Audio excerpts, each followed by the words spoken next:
Morning. Good morning, good afternoon, good evening, hello. I still don't have my coffee. So I'm gonna have to bail to go get my coffee. My bad. Let's in the meantime just check if everything is set up correctly at least. In chat goes there.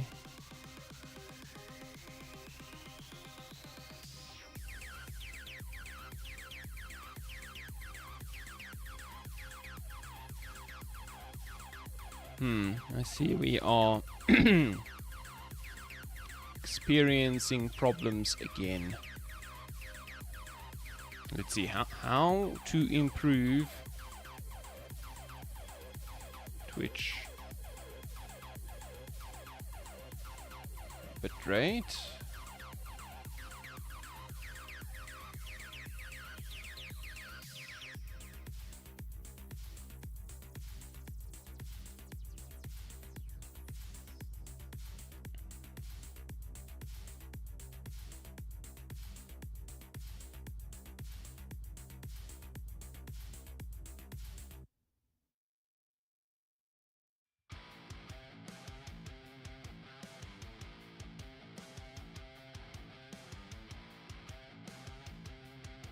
Heh. This is just basically setting the bitrate, but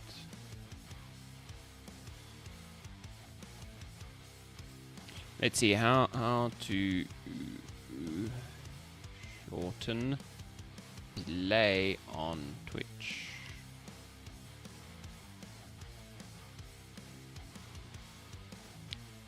Twitch create a dashboard. We need to enable low latency mode. Assuming that's in stream settings.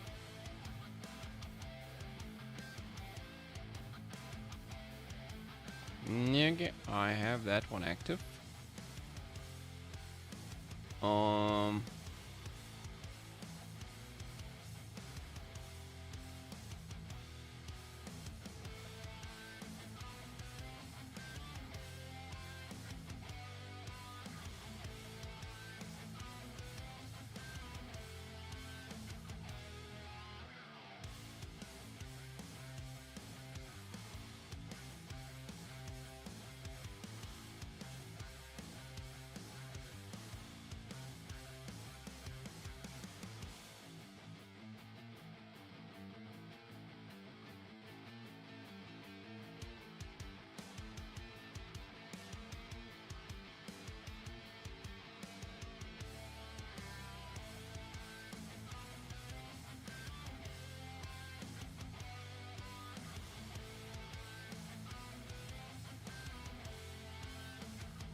Don't understand.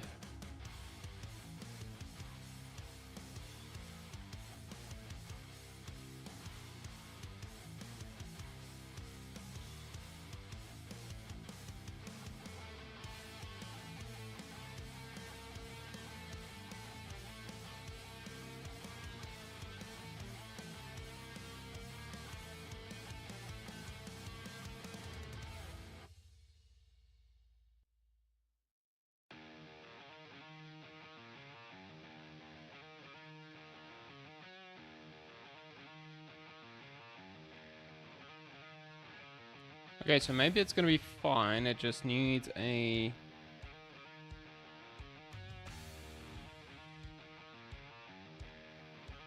Jeez, like it.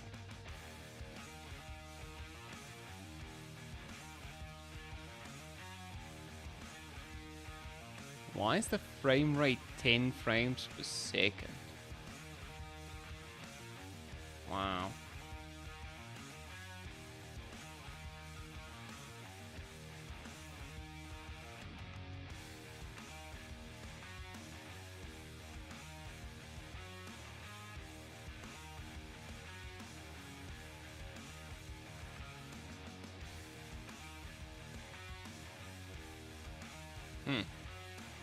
Okay.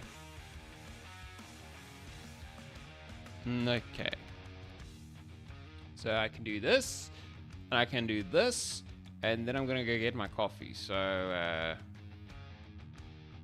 I get to do this again, and go get my coffee quickly.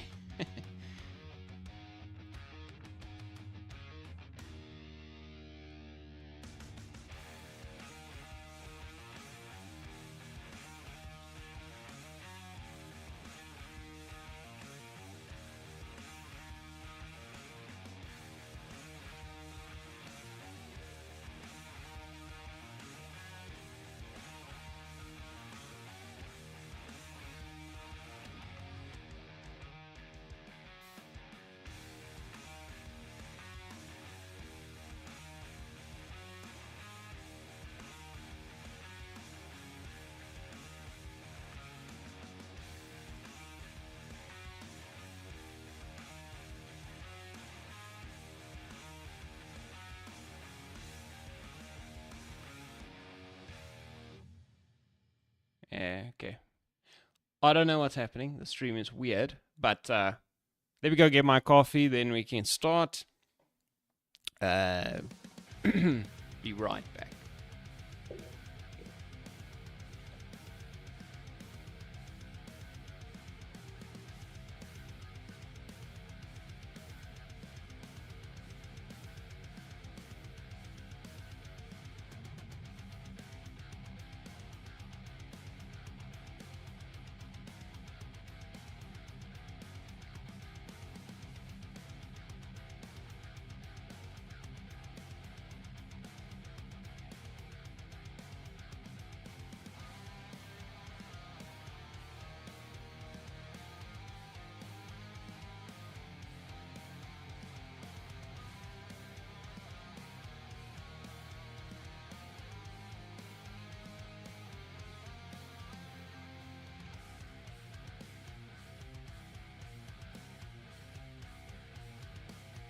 Okay, sorry about that. Hopefully the stream can fix itself during the day or during the stream. I don't know. Okay, so this looks fine.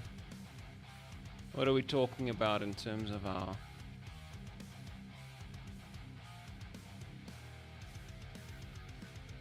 Yeah.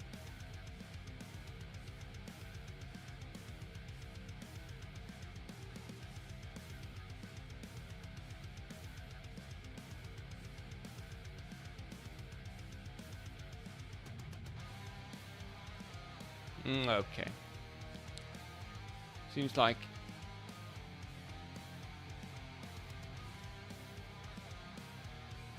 Is my frames per second always 10?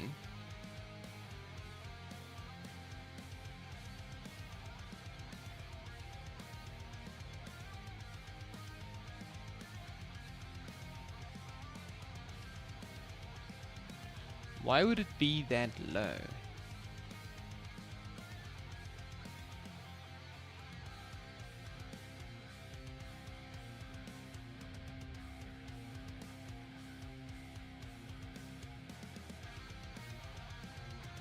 Yeah.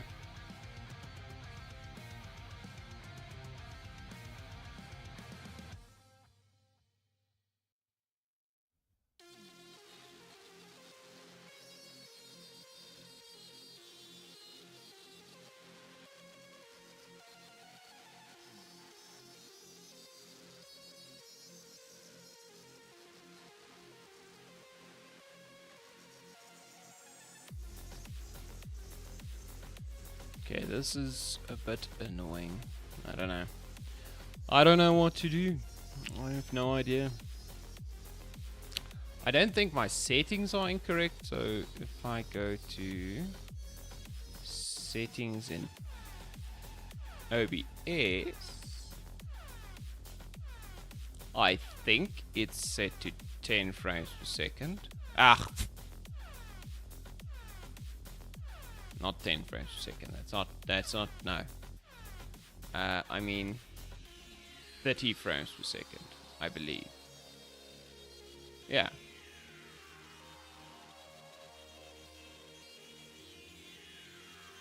Nah. I don't know. I don't know.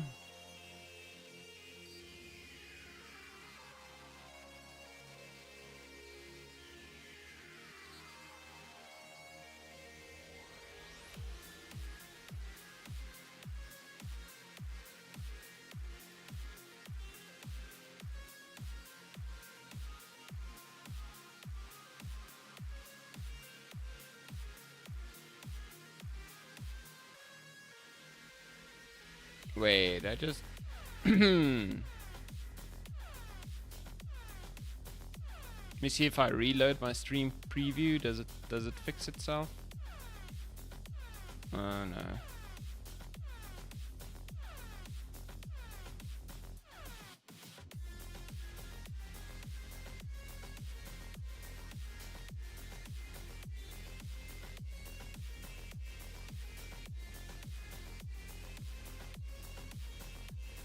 This must be a Twitch issue.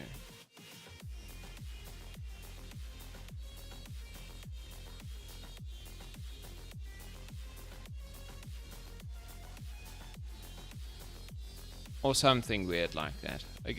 I don't know. I don't know. Let's check. I'm just gonna open a different browser quickly and go to Twitch.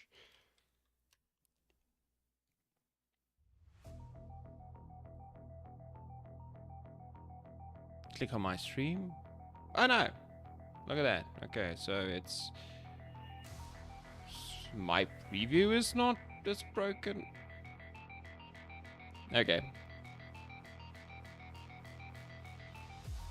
Or it is a bit behind. Okay, whatever.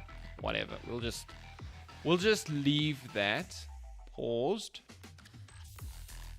and continue on with the stream as if nothing is wrong. I think that is the correct thing to do. Let's have a look. Okay, so here's our streaming to-do list. Let's see what we've done recently. So I'm gonna say the camps are good. Okay, I'm not gonna worry about them anymore. Progression leveling, that's still a thing that I'm doing. Okay, so let's see, what did we manage to do with the crocodile yesterday? Okay, so advanced stuff for boss. 2 phases, melee range with crossbow. So we are kind of still working on that. It doesn't work yet. Yeah, actually, so I can't tick off anything. Okay then.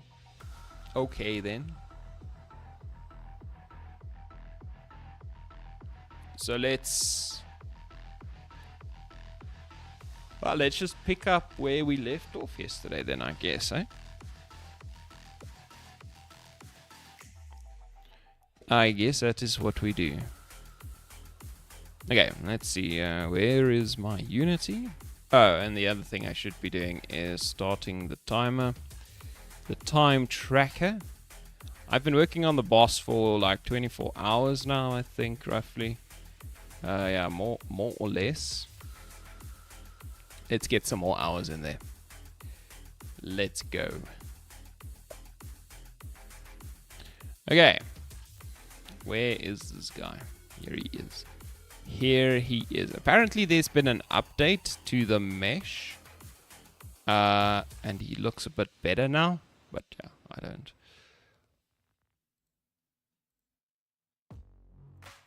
I don't have it yet. Or I haven't tried to get it. Well, I don't know. It is somewhere.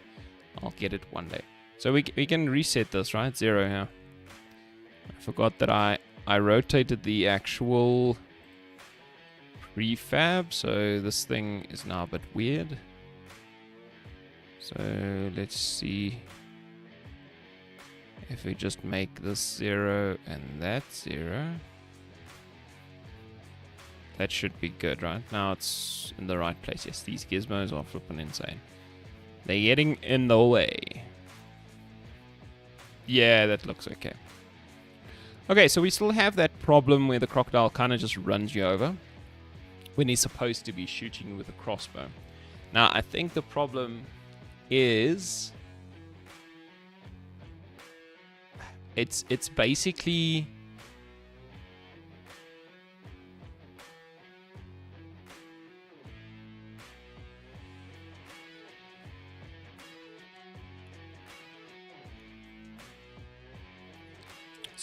this is the problem as far as I can tell. Right, so we get here, okay, so we're in the crossbow phase, that's fine. Then we, first of all, let's say we are not running, and we're also not busy with an action, like shooting or dying or something like that. That's cool, so if we are not running, we do this stuff, but then we also decide whether or not we should start running. And if we are too far from the player, we say, cool, let's start running. And I think what's happening is, since there's no stop distance set in the navmesh agent, this guy will start running, right? And if nothing interrupts him, so this state will get set, since he's not doing anything, and there's no way of interrupting him, of stopping the running. Right, so I think that is my biggest issue at this point.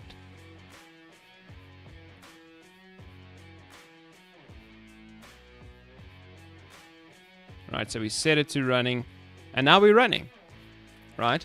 I'm also not doing anything. So I think what I should be doing is setting the destination, that's fine. But maybe in this, we should give him a stop condition, right? Something like, cool, is stops false, and you set your destination and you go, for instance. Or we could do something like check if we aren't maybe too close, and then, stop before we hit the guy. So what I think we're going to do is we're going to take this distance to player, and we calculate that above this if statement instead, right? And now we get to use it over here as well. And we can basically do something like if distance, if distance to player not less than 10, I would say less than like 15, right? So that means we've closed the gap.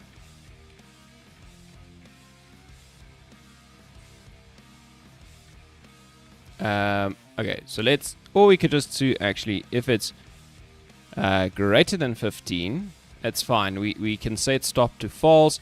We can set a destination. Else, we've closed the gap, right? So we just stop. Okay, so we say is stopped true. Okay, so what'll this do? So he'll stop for a start, and we can actually set the state to, let's say, idle in this case. Right, and we only do this if he's not already doing an action. So if he's not doing an action, so when he does an action, it kind of interrupts things quite a bit.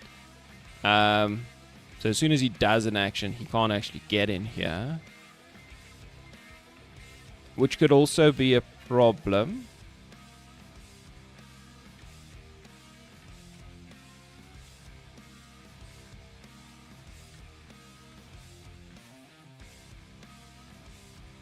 Yeah, we might want to actively stop him from doing something as soon as he does an action, for instance.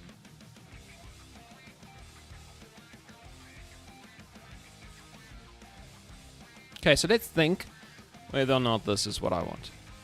Okay, so let's see. So we choose. I think this backwards movement thing has the same problem. He'll just continuously move backwards. So let's say the state is moving backwards, he's not doing anything, but the state hasn't changed, which means he's just gonna continuously move backwards, right? So stop can remain true, which means we don't worry about the we don't worry about using the nav mesh agent to move. However, we should check what our current distance is to switch off this nonsense, right? So you know, something like that. If the distance to the player is less than 15, okay, so we set the walking state when we are 10 away from the player. Okay, so we go to walking, then we walk backwards, and when we reach 15 we stop walking backwards. Okay, I think that works. And the same with running, right? We run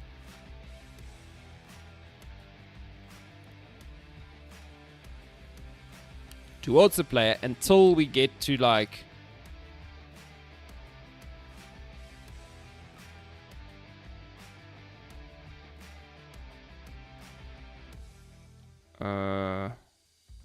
no, we only run towards the player while we are greater than 15 away, so we can't get closer than that if we are. And I might have to tweak these numbers a little bit, but this should work in my opinion for now. Okay, that is my opinion right now, that this is gonna work. So let's go for it. Let's see how he manages this.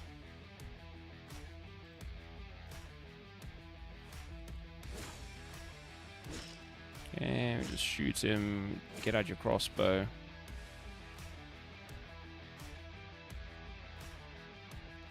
Okay, and if I do weird things.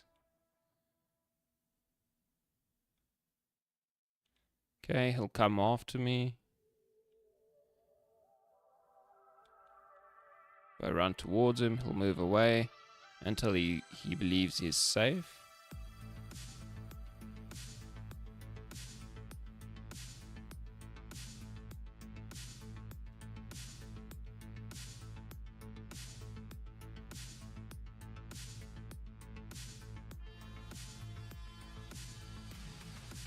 Yeah, I think this fixes it, right?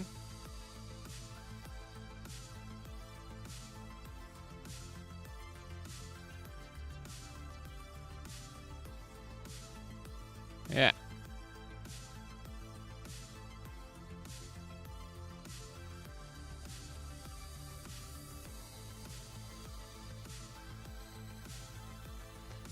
Good. Let's go look at this situation quickly. Ah, jeez, why is this so slow? Gee, come on.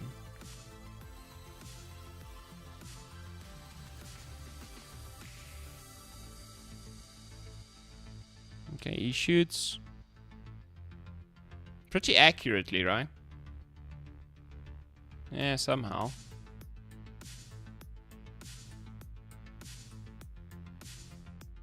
Okay, there's something weird happening there. But I don't think you can see it from above, really. You can see it, so if you stand still and watch him, you can tell.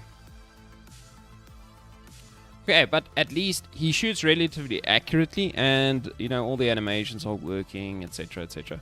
So let's just go look at the where the hell am I here now? What am I doing here? Normal. Just make it normal.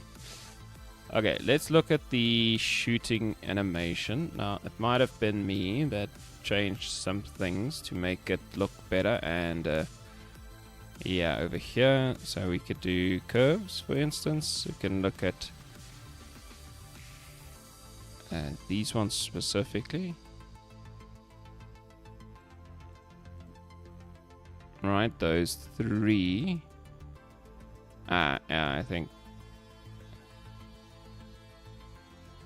this is probably the problem where they just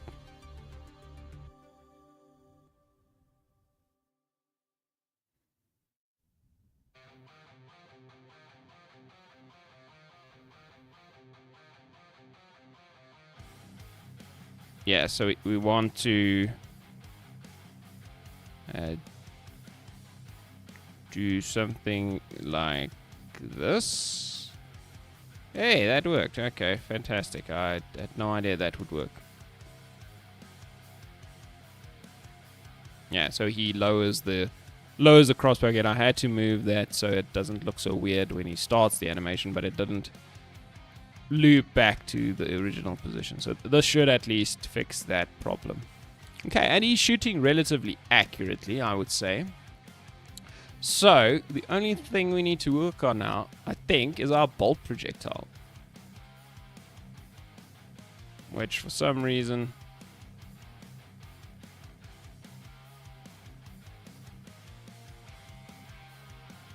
Oh, you know what? I didn't change it in the prefab, right? There we go. Okay.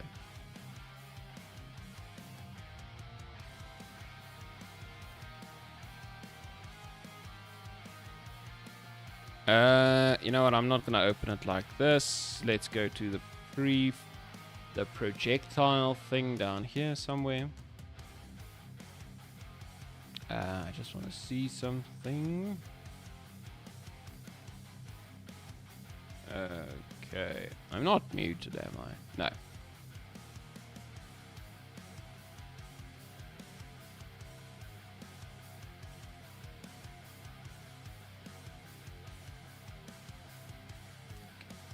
Okay.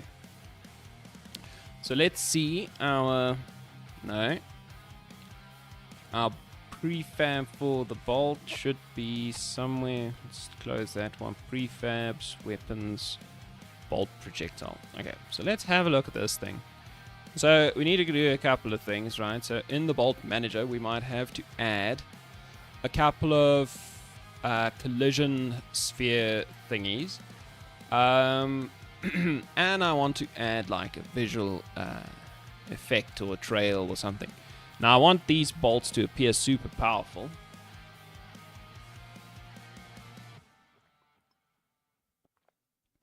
So I'm thinking of adding something similar to what I did with the Ranger, right? So let's go look at some of those visual effects, right? So let's see. We have prefabs, projectile. I think there's one that says projectile. No, I clicked on shield. Projectiles, come on, there we go. So we have an energy projectile, fire, green projectile, purple projectile. Let's look at the energy projectile, right? If we drag that in here.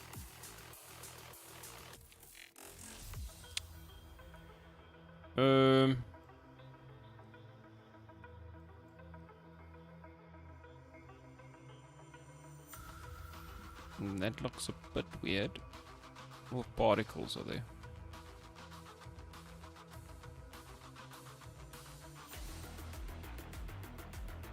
And switch that one off again. Trails? What trails are we talking about? Ah, that's the fire trails. Yeah, I see.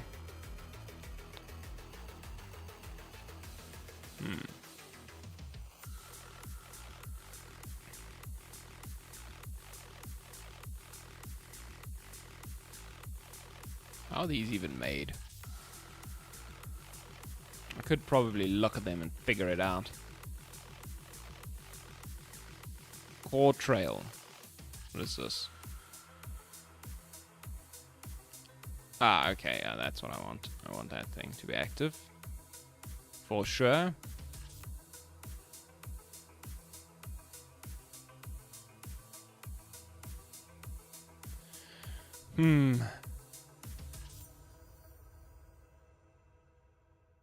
So let's, these tentacle trail-y things, I don't like them that much.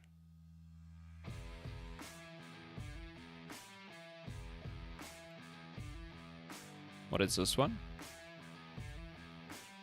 Yeah, that looks pretty nice. I like that one as well. Let's just change the color, obviously,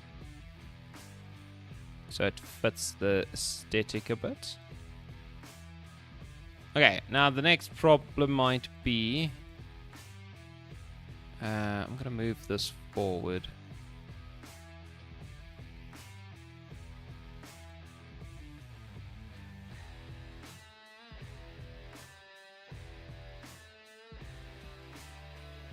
Okay, so my next issue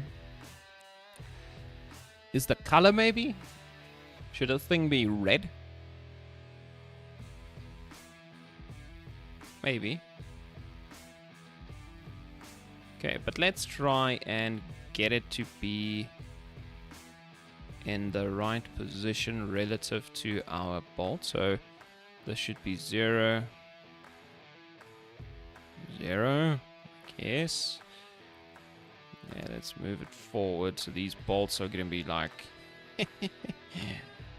Okay, we need to make it smaller, right? For sure, for sure. Okay, so let's see if I make it smaller in this axis. What does it change? Oh, that changes pretty much just that. So it's probably, I need to go here. Change the size. I also don't know what this is affecting. Doesn't seem like it's affecting much. So let's change this thing's size, maybe.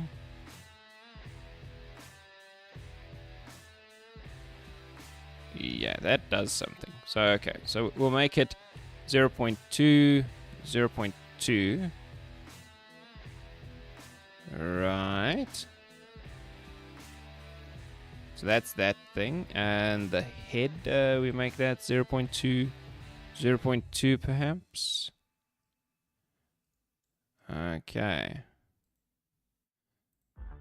Let's see. So this one and with this one. I kind of want them to be a bit more aligned, maybe.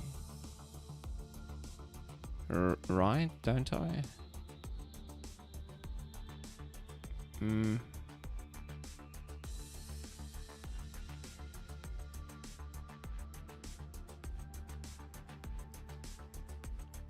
Well, I think...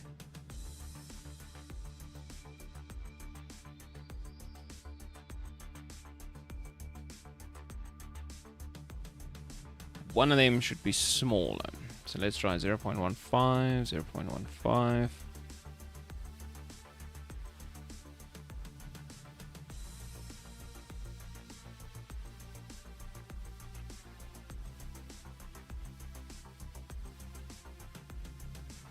Okay, that looks okay. So that's a big, powerful... Okay, that's our core.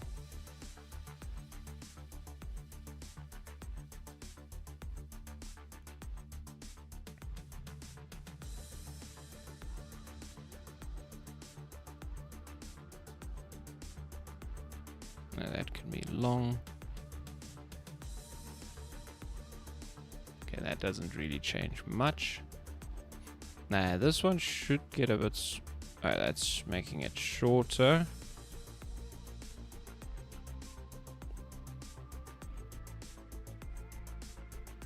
That looks okay.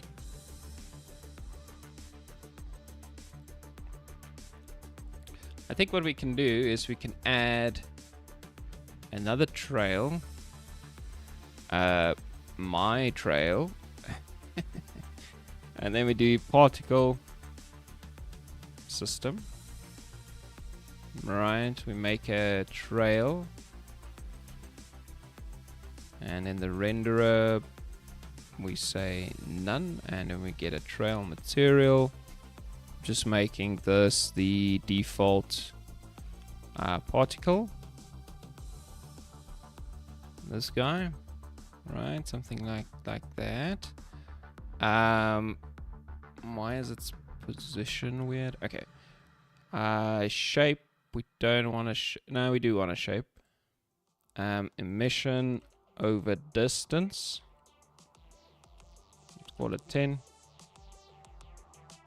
Okay, shape should be a cone, I guess. Right, so now when I move this, it does things. Okay, the cone is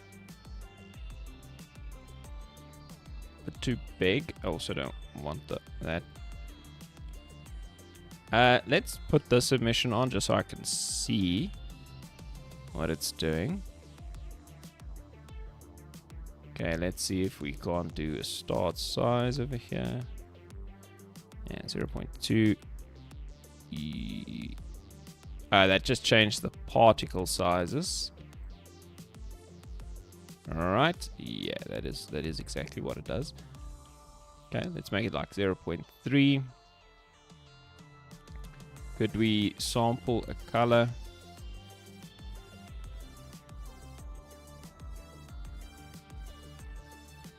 Something like that. Okay, I don't like the size, so this cone 0.1.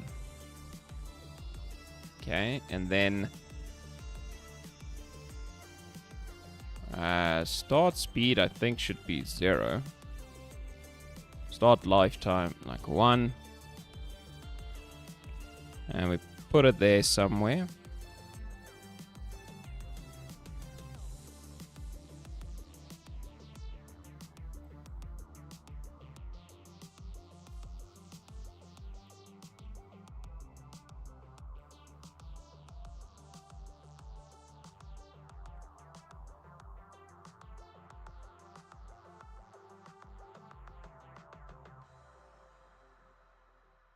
So it should just be stationary, right? Okay, but we'll see if that does anything, right? Over time, 0. I might have forgotten a setting here or there. But it's a trail particle. Yeah, that's fine, I guess.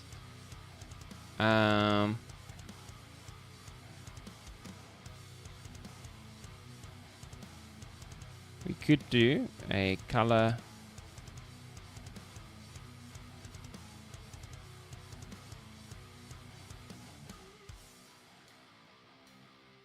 Wait, there's a color over lifetime, I think. Yeah. This one I want to change. So we just started alpha, and then we go to 0. Pick a color there. And we pick a color there again.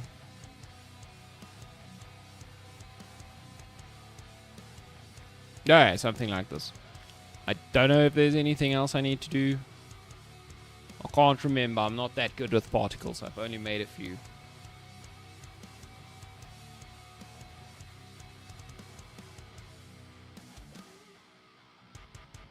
We'll see if they leave a trail.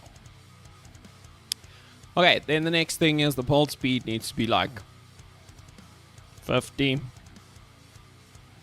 at least. Okay, and our bolt manager. So the projectile manager script should also have a serialized field. Let's do serialized field. Private particle system bolt trails. Okay, and then when we shoot the bolt, bolt trails dot play, right?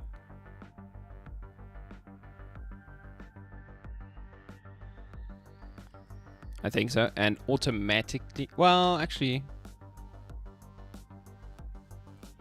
I don't think we actually need to do this. Now that I think about it, but we might want to switch them off, right? So we can just say play on awake, basically, and then switch them off when they hit something. Yeah, because it's just gonna spawn in immediately.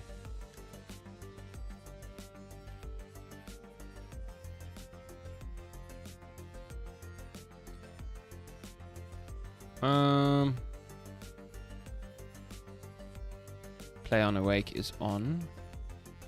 So this is going to be a problem now for the bolt that's inside of the crossbow at the moment.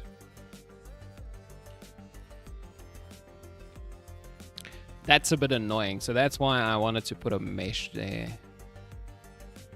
Yeah, because this projectile has all the stuff now. So we could just switch it off here, I guess. No, let's switch it off. Okay, we could actually hide the crossbow as well.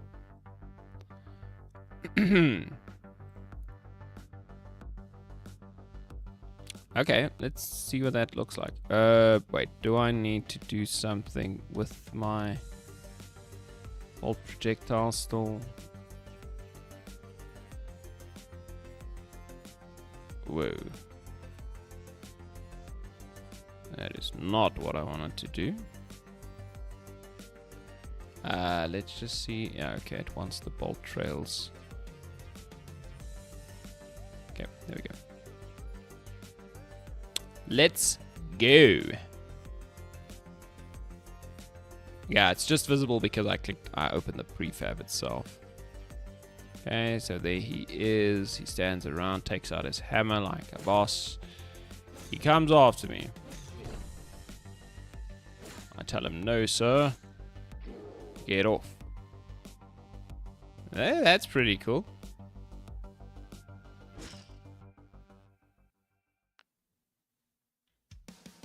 Okay, so they don't last very long or something. I wonder what's happening. Are they falling through the floor?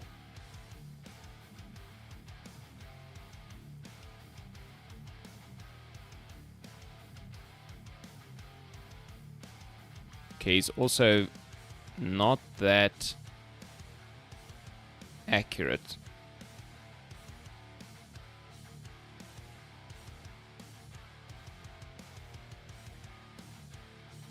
I'm not sure if I like this energy ball thing that I'm going for here. Right.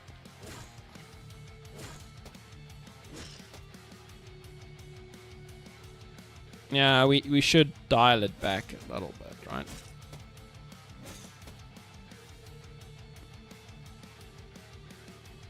He's also quite inaccurate, I think. Yeah, that was a terrible shot.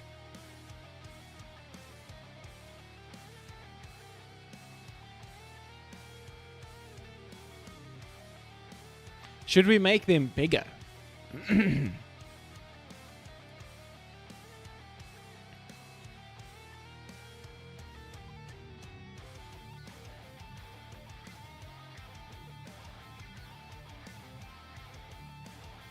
I actually don't know what the right answer is here. Hey, bro, get off.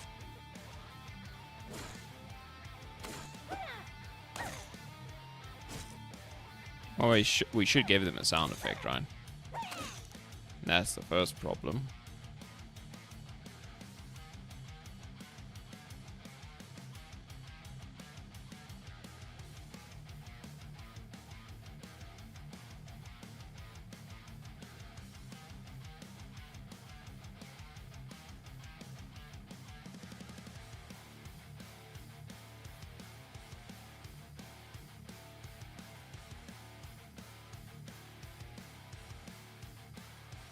Yeah, it's part of the problem is the height difference, right? So when this guy shoots, the bolts are way higher than we are. So he kind of shoots over your head. Now, what I could try and do is I could try and have him aim towards the character, you know, instead. So he shoots down.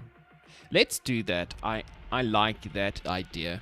I don't like the fact that it looks like he's just flipping missing all the time, right? So transform.position, transform.forward time.delta time. So what we should do rather is that when we shoot, we should calculate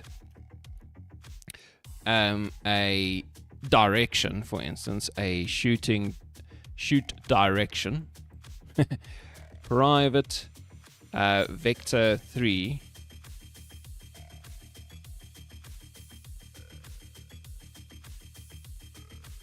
shoot direction. I don't know. Don't. Yeah, it's fine.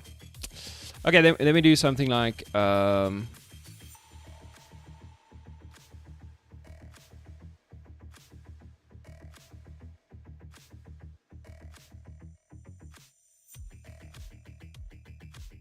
what if we just do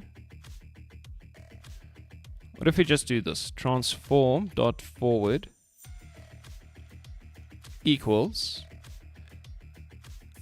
player. Okay, so we do a player manager dot instance dot transform minus transform dot position dot normalized. I think so. Okay, so we set forward to this direction. And now it is that direction all the time, and it'll calculate it like that. Now we don't need to use forward here, but you know, whatever, we set that, so might as well.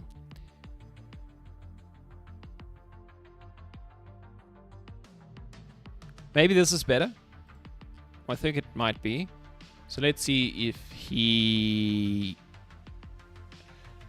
shoots a little bit more accurately.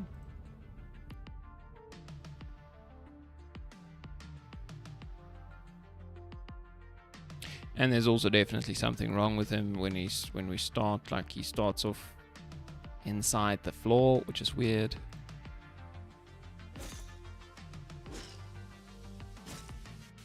Okay, let's see. Oh, he just lost his other bolt. Okay, there's a now different problem. So he is shooting more accurately, but he's like shooting towards the floor effectively. Yeah. Because the player position is obviously a position on the floor.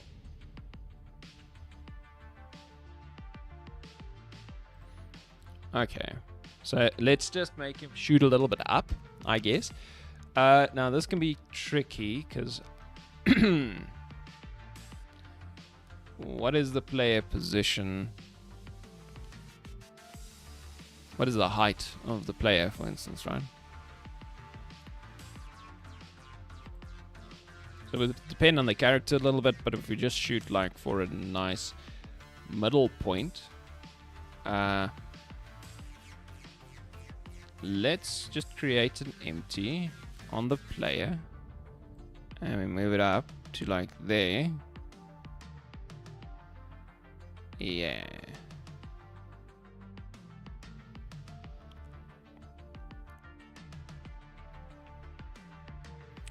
So if we shoot for the position 4 or like 3.5,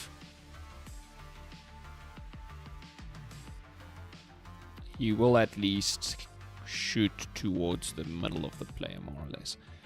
Okay, so we could either have this position as a target for all ranged enemies, let's say, or we have to adjust this somehow for the crocodile mathematically. I don't think it's that bad to adjust this, so let's see. So we get our position of the player. So basically what we need to do is need to do something like new vector 3 right, and we create a vector 3, or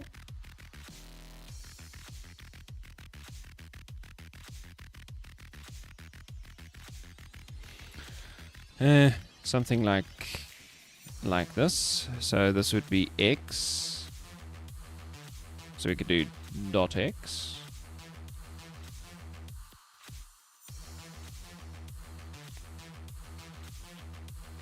okay, dot y. Okay, so this is obviously a little bit more finicky now, but anyway, dot z and dot y plus 3.5f. You just add Add a little bit of height. And that should be fine. Now we only do this when the bolt is shot, so that's okay. And now he should be shooting not towards our feet, but towards our torso. Shooting to the heart. Right. I should make this guy be able to block it somehow. Let's see. Just see what that looks like. So he should be shooting towards the players now in a bit of a more reasonable way.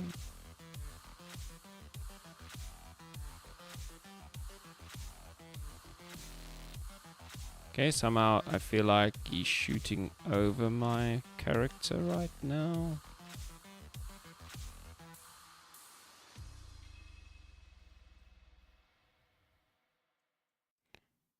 Okay, so he's definitely trying.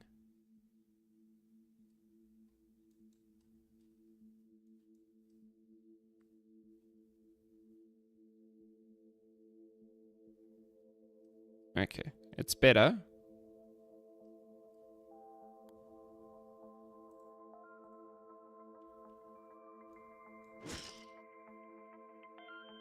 Let's see if I get closer. Does he try to shoot lower? I think he does.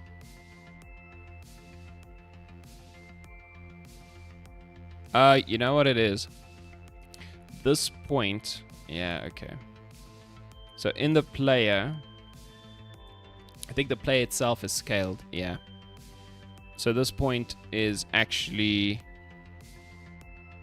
twice as high as it should be. It's not 3.5. It should be like 1.75. Yeah, because there's a scale on the player. Yeah, so in that case, it might just be better to use this game objects, for instance. But yeah, let's try it this way quickly. You know, just tell him to target this thing wherever it might be. Okay, let's see how he does. Shoot him! Shoot him! Oh yeah, no, he's definitely hitting me now. There we go.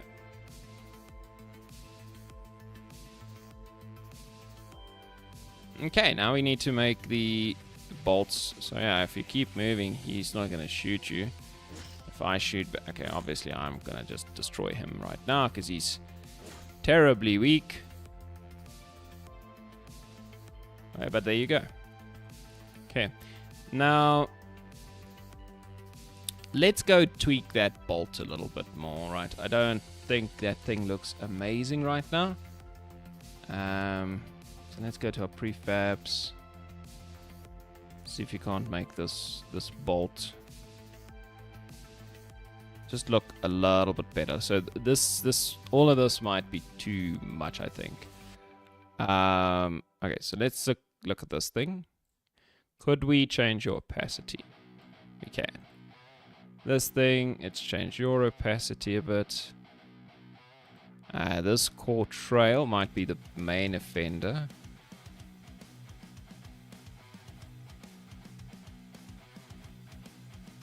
Yeah, actually, it's kind of...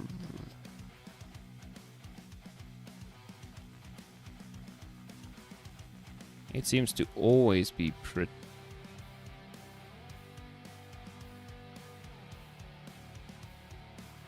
And I don't even think these trails are working.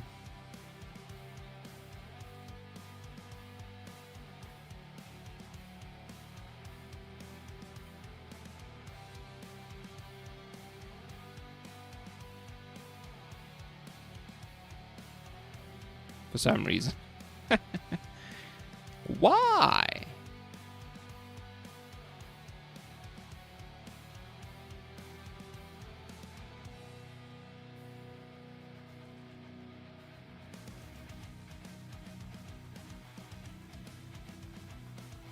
Okay, so it doesn't even work there.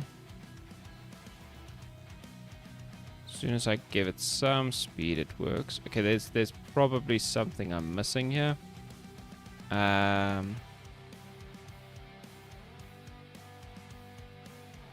I mean, that seems okay.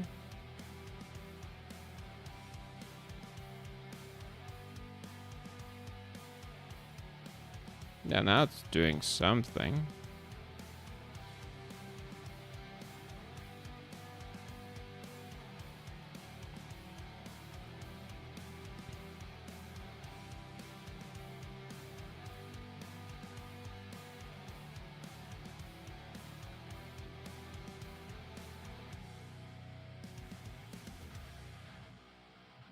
Okay, so I think my cone is still way too big.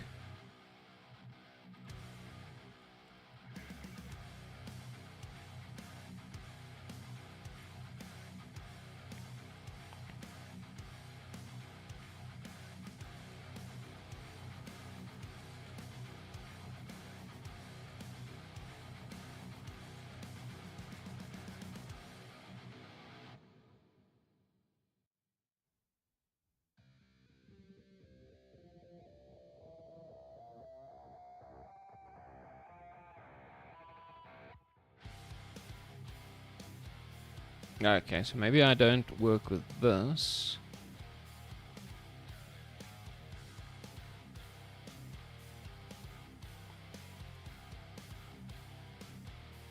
I work on the scale.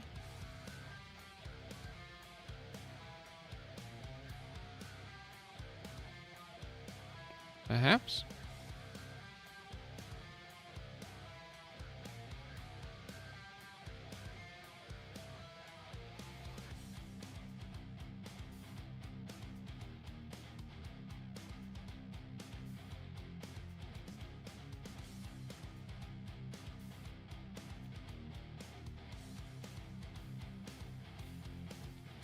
No, particle mode, definitely. Lifetime. It's just 1, apparently.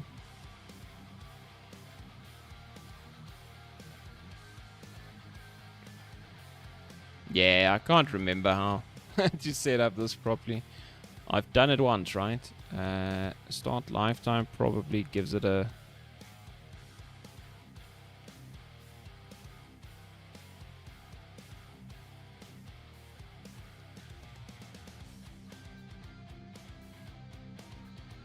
Okay, so I know if I select, for instance, a different, like this.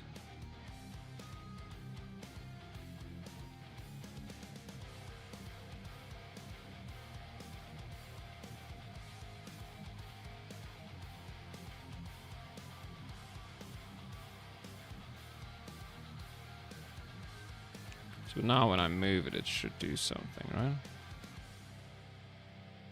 Yeah.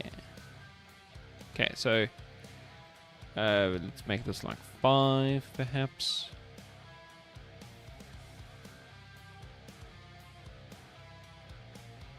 Yeah, my only problem is these things are way too big. Why are they this big? Where do I change the size? Is it literally this? Oh, simulation space, world.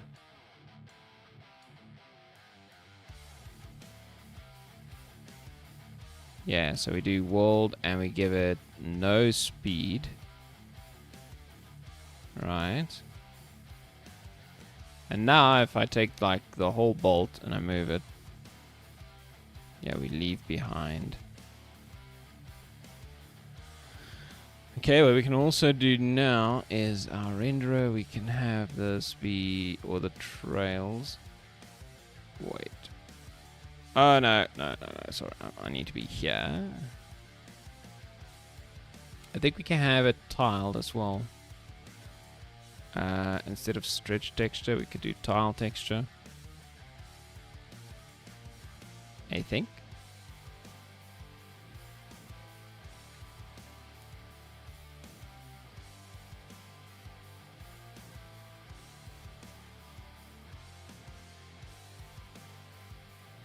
It's still way too big, though.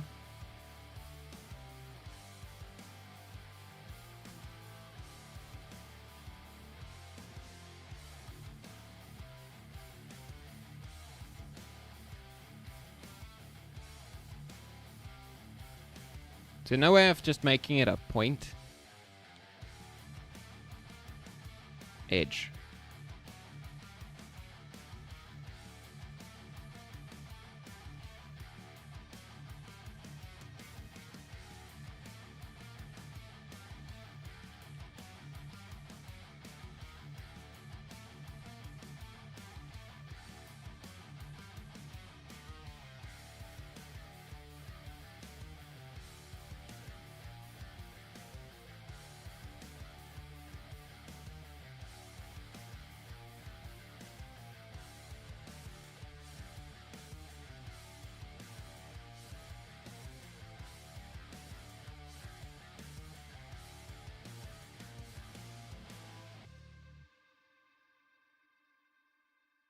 Wait, there's something else I needed to set now that I think about it. World space, yeah, that is ticked, so that's fine.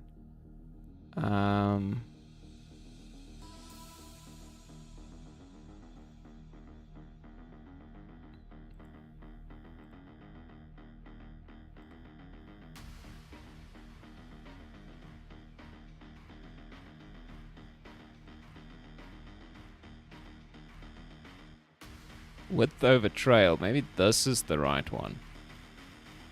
Oh, this is the right one. Curve, yes. Okay, we needed to do this thing, and then we do something like that.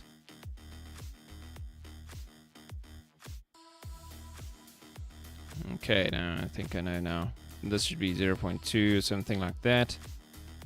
And yeah, we let it go down. And now, if we take this thing and we move it,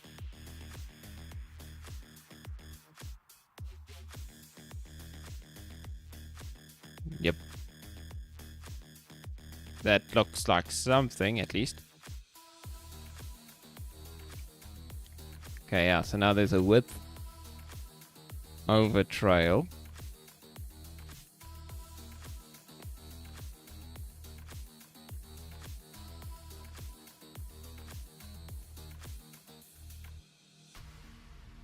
Don't know if that should be higher. Oh, we can try it. Let's make it 20.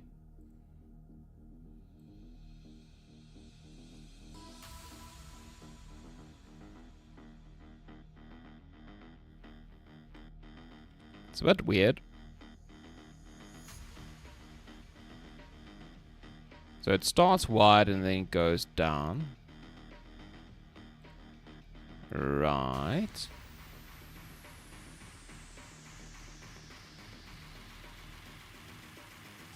So color over trail, we should have it at no alpha there as well, I think. I don't know. What else can I fix? Sprites default, maybe the trail type, stretch. Maybe it needs to be tile in this case. I mean, that doesn't look right at all. Okay, let's save that and let's go shoot some of these bolts and see what happens.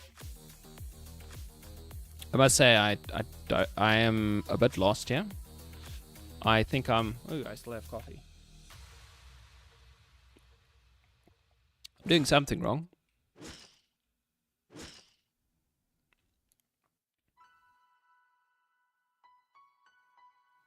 Yeah, that thing's not emitting anything.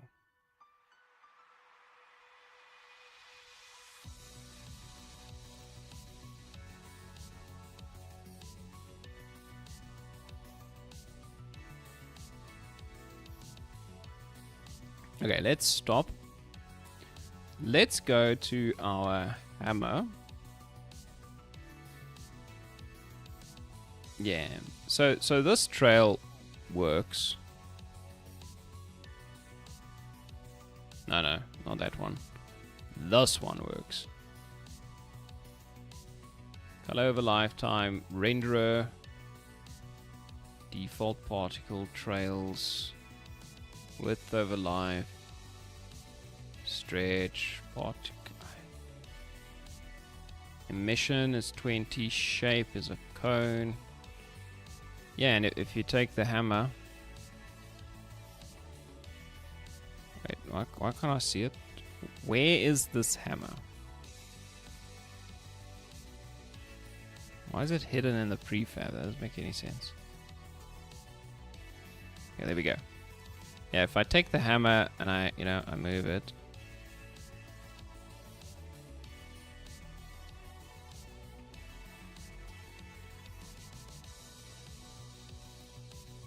Is this like the smallest hammer in existence? Pretty much is, yes. Oh my word.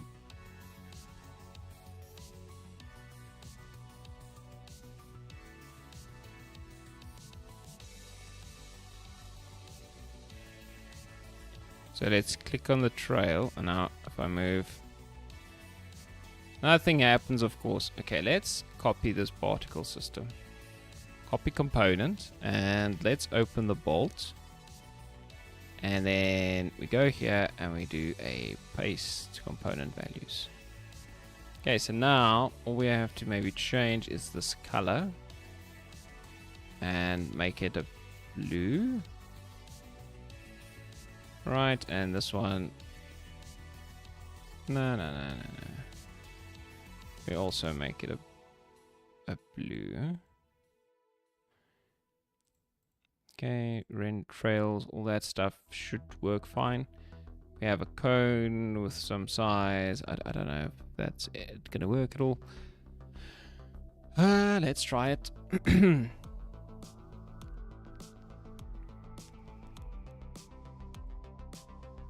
Okay, here he comes. He takes out his hammer.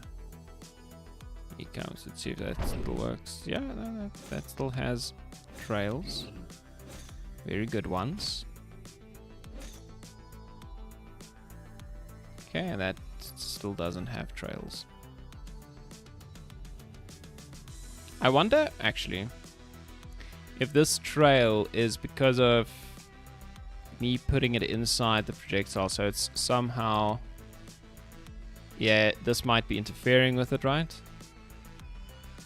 That could very well be the case.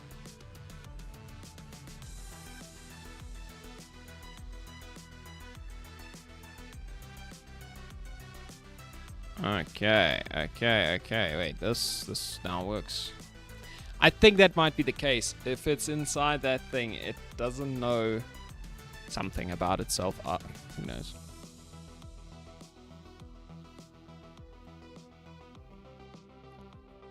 Do I need to enable gizmos? Yes, I do. Okay, let's see if we can make this cone work for us. So I'm thinking we just change the shape of the cone. Yeah, 0.02 and 0.02. Now it's a super small cone at the end. There we go. That's exactly what I wanted. Okay, let's try this again. Maybe it's also disabled. Why is it so hard, man? Particle effects. Okay, shoot him again. Okay, he takes out this thing.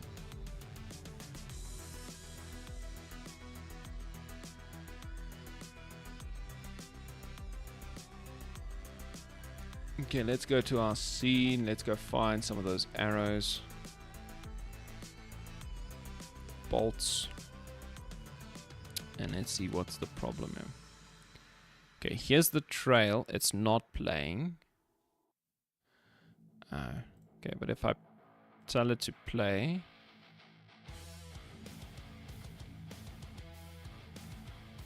Okay, it doesn't play on awake. That's my bad.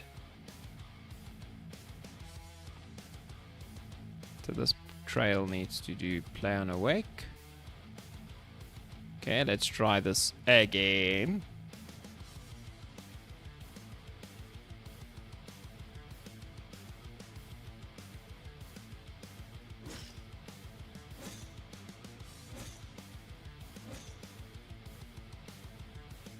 There we go. Now it's got that extra trail.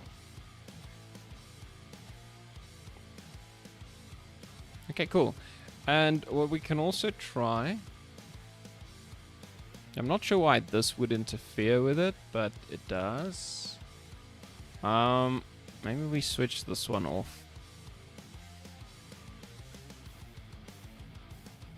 Just do this. Let's try and put this in here, see if it works. Maybe it does. I would like to see that one. Or I would like it to work in there, because then I could disable the whole thing at once. It's not the end of the world if it doesn't work, but you know. Okay, take out your crossbow. Hey, it does leave the trail.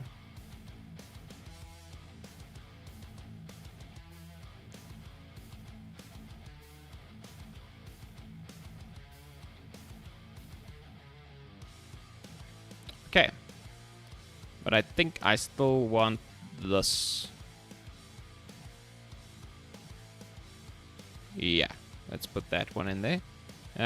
Let's just try and see whether or not we can do something about the color. Yeah, because it's just ignoring me when it comes to the actual the opacity and all that good stuff. I'm not sure why. Unless I have to give it a color over lifetime, perhaps. Okay, that's already a bit different, right? So what if we make this alpha a bit less as well? Yeah, I like that, because it's just too much. Okay.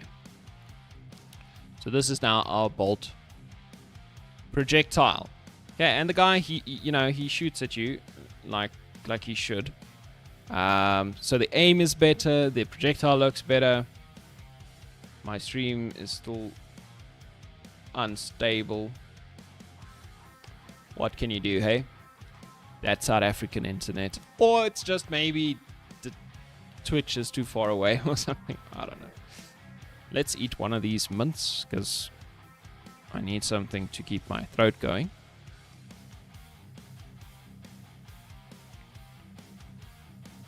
And then we can make this bolt do damage, right? So, let's go in here. And the first thing, well, we'll steal from the arrow projectile, obviously, because that just makes sense. I think I have a separate script. Yeah, I do. Okay, so this is one of the first things we need is the gizmo, so that I can see what I'm trying to do. Okay, so we'll just slap that thing in there. Okay. Okay, now we need a few more things here. So we put in a serialized field. No, man, what are you doing? I don't need a range. Private float bolt damage radius. Okay, we stick that in there. Okay. Okay, we'll see what that looks like now. The next thing we'll need to steal from this, let's move this thing over, is something like this, where on update or fixed update, we do this. So I'm going to do it on fixed update, because I think that's better.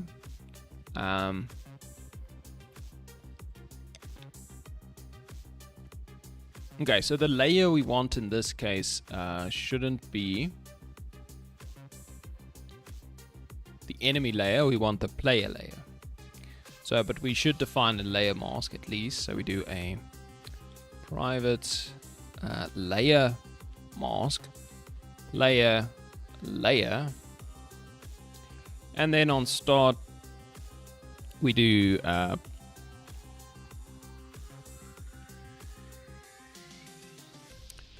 player layer equals a layer mask dot get mask, and the mask name is just player, I believe.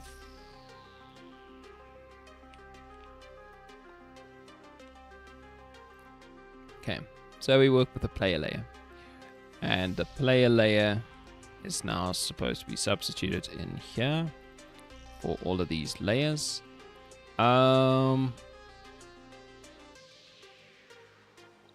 So we don't want this at all. That's for shooting buildings. Okay, and that should be bolt damage radius. Okay, so let's see. So we have an overlap capsule. Okay, we have 2 positions. So current position of our flying thing, and then a second one. We actually don't need this. Yeah, we can make this way simpler.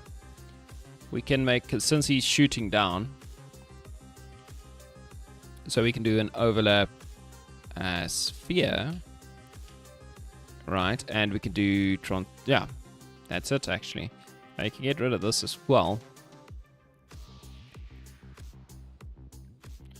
And you know, we can rename this to player. Right, they're saying returns a list of colliders, so it's fine. So we check player colliders.length. If it's greater than 0, that means we've hit something. So we want to make not the enemy take damage function, but the player take damage. I think it's player take damage. Let's go and check on the player. Look, I can't find anything in this thing anymore. Okay, so here's a player take damage, right? So in the player take damage like this, we get a source. Okay, that's fine. So we have take damage, we apply the hit, so that gives us, okay, so we need to apply hit with a damage number and a source potentially. Okay, so we could add a source here as well, call it a bolt.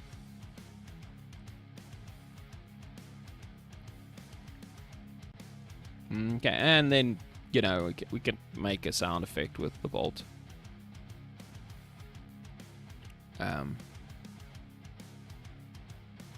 Yeah.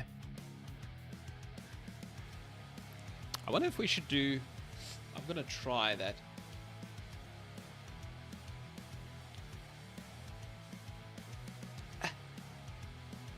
Okay, so this is going to be player take damage.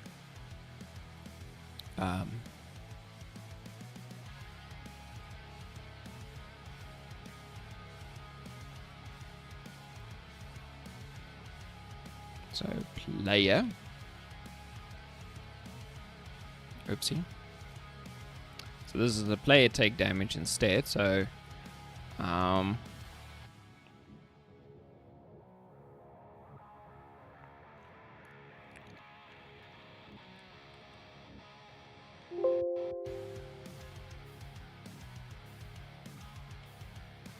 was weird. Player take damage component equals player colliders. The first one, get component player collider if player take damage component not equal null.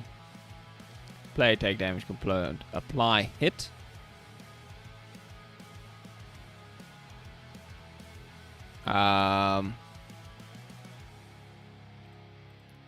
So let's just do a quick one here. Private int, I guess, bolt damage. Okay, and on start we can set bolt damage equals 10f.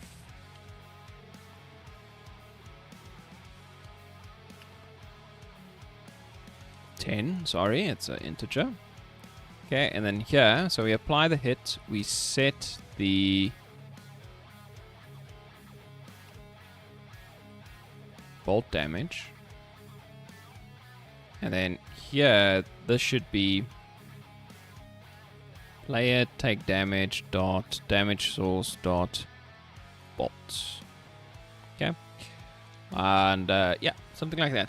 Now what I also want to do is I want to have a sound effect play when you have a near miss, right? So if the bolt just flies by you, It would be kind of cool if you could hear that as well, right? So I'm going to have to figure out a way to do that. What I'm thinking is we just have a zone, like a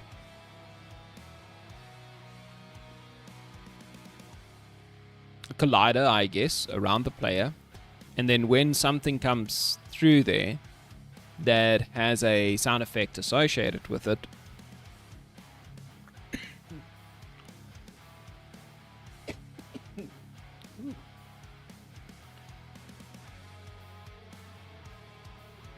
sorry about that.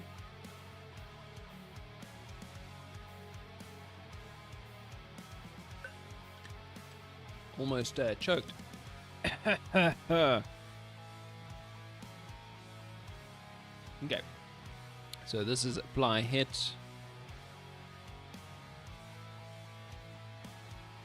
Wait.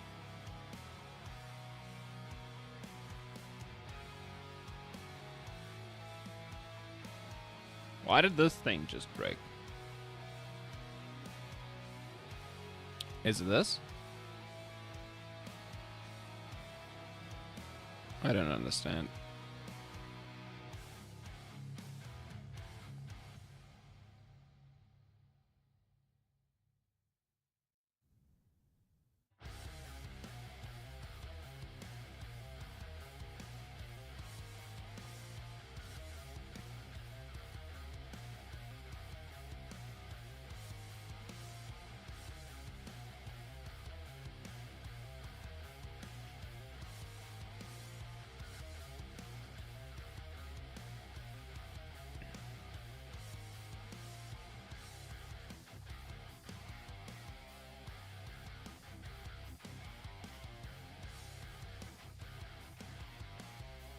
I have no idea what this thing is. I didn't change anything.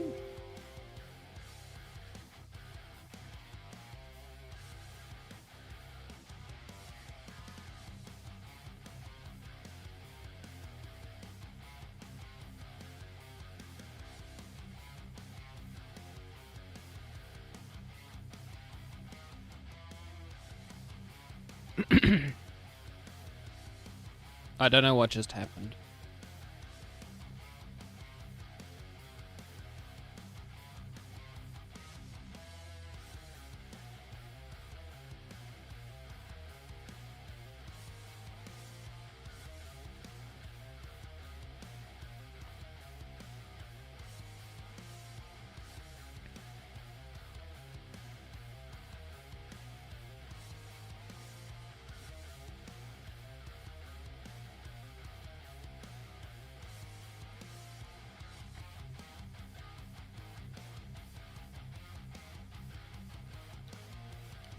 Ambiguity between play take damage dot on got hit and play take damage dot on got hit. What do you mean? I don't understand. Did I do something wrong here?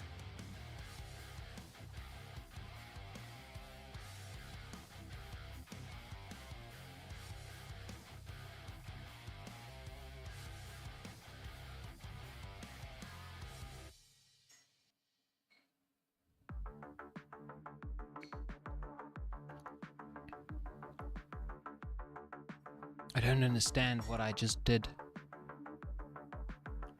Let's Control Z a couple of times here.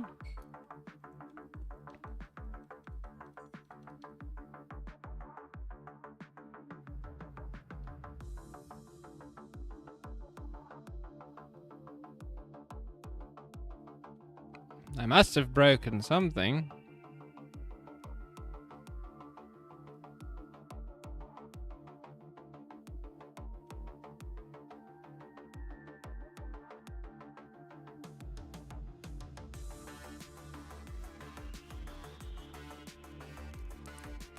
Okay, now this is enemy take damage again. And the player take damage script is fine with this. Okay, and I can add a bolt here. That wasn't the problem.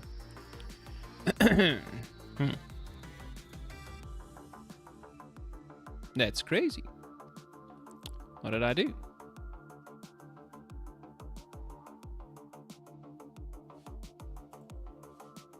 Okay, so the bolt damage. So we get the player collider.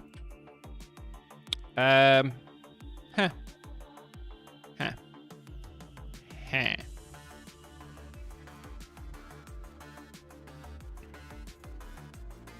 This is weird. Let's see how the bomb gives damage. Right, so the bomb. Apply force, that's fine. Explode. Okay, then it does this type of thing. Player collider. Get component in parent. Player take damage, apply hit. This is way simpler. Let's put that there instead.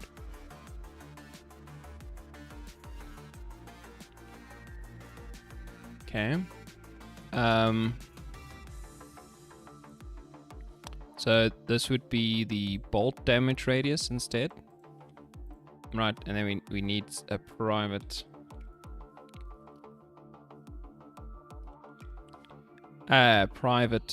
float bolt damage. Right, so this would be the bolt damage instead. Apply hit bolt damage. Play collider. Huh.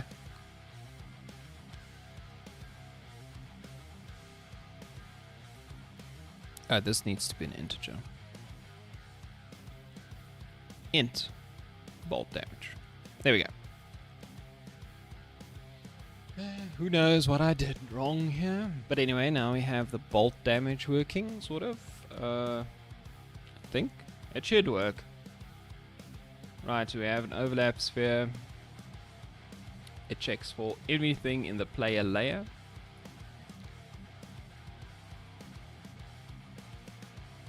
Yeah. I just need to get the damage from somewhere.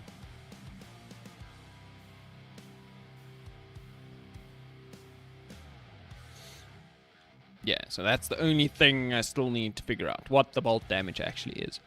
So what we could do is we could plug in the donkey. We could plug in the stats SO for the crocodile,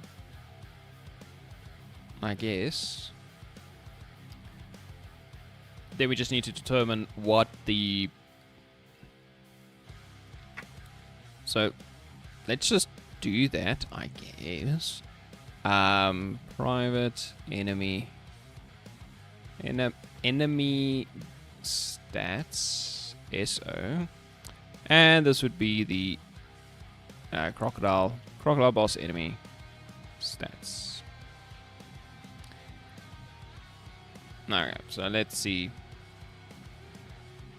On start, what we can do is we can do crocodile boss enemy stats dot enemy. Oh, let's just damage. Yeah, enemy damage. So we can do bolt damage.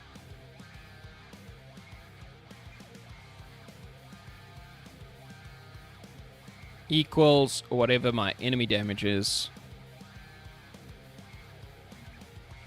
over, I don't know, 5.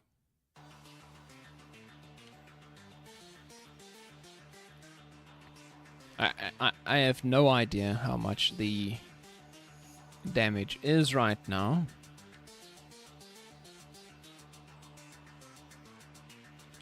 But it just cast that to an end, so if I want to change that number, so maybe what we can do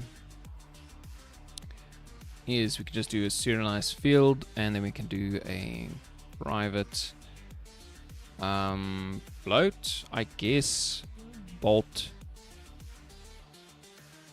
Yeah, let's do bolt damage multiplier. Okay, and let's, instead of this, just do a multiplied. Something like that. And then, yeah, we can set that in the inspector. I think, I don't know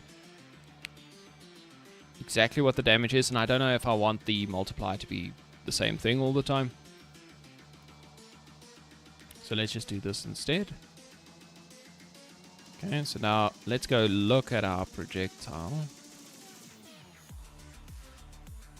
Okay, so this is our projectile. So the damage radius is nothing. Oh, this is another problem maybe. Nah, it's probably fine. Okay, so how big do we want this? 0.5. That seems okay. The multiplier 0.2. I guess, and then the stats, we just need to drag that in there. Right. And if we open the stats, we see that our damage is 25. So 0.2, so it will do 5 damage, I guess. That seems very low. So let's maybe increase that to 0.4. So it's 10 damage, I guess.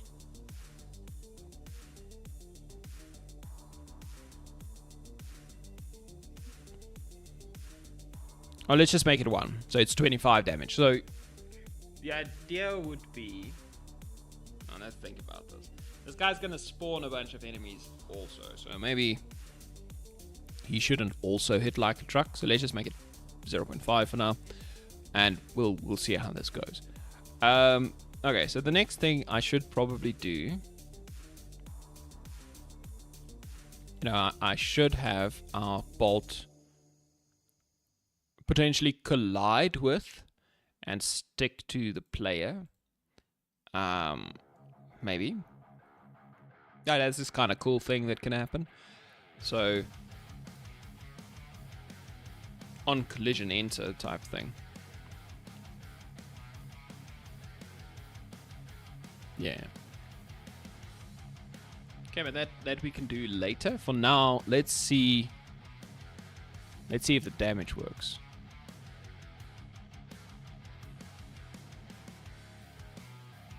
It's a very good chance the damage gonna apply multiple times while the bolt is flying through us, because there's no damage cooldown thing like I had to do with the arrow when I made the the projectile for the ranger, right? So he's probably gonna shoot us once and then just tank our HP. Let's see. Okay, he takes out his crossbow. Look at that. We're taking damage. Okay, yeah, you can dodge him pretty much. So if I just run like this, he kind of misses.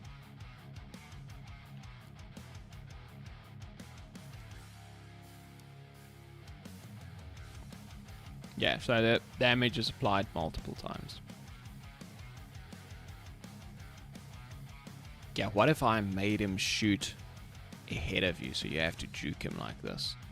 Oh, geez. Oh, okay. Don't run through that thing. Okay. So that other bolt that's flying there is also a bit of a problem. Okay, so this we fix in code. So specifically in the player take damage, we should probably have this be a one-time thing.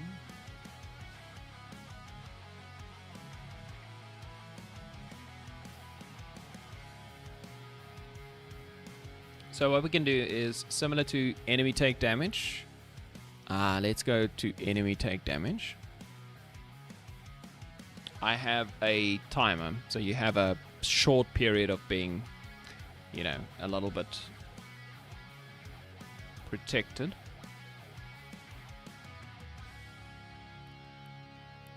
So this might be one way of doing it. I'm thinking about that.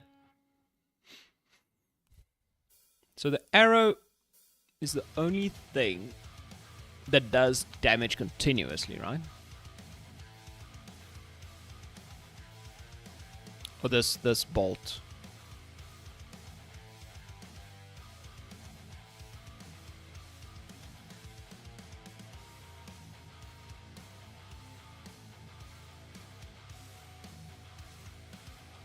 So maybe it's not the enemy's, the player's fault, maybe it's the bolt's fault. Maybe we shouldn't let it do that. Where's my bolt projectile manager?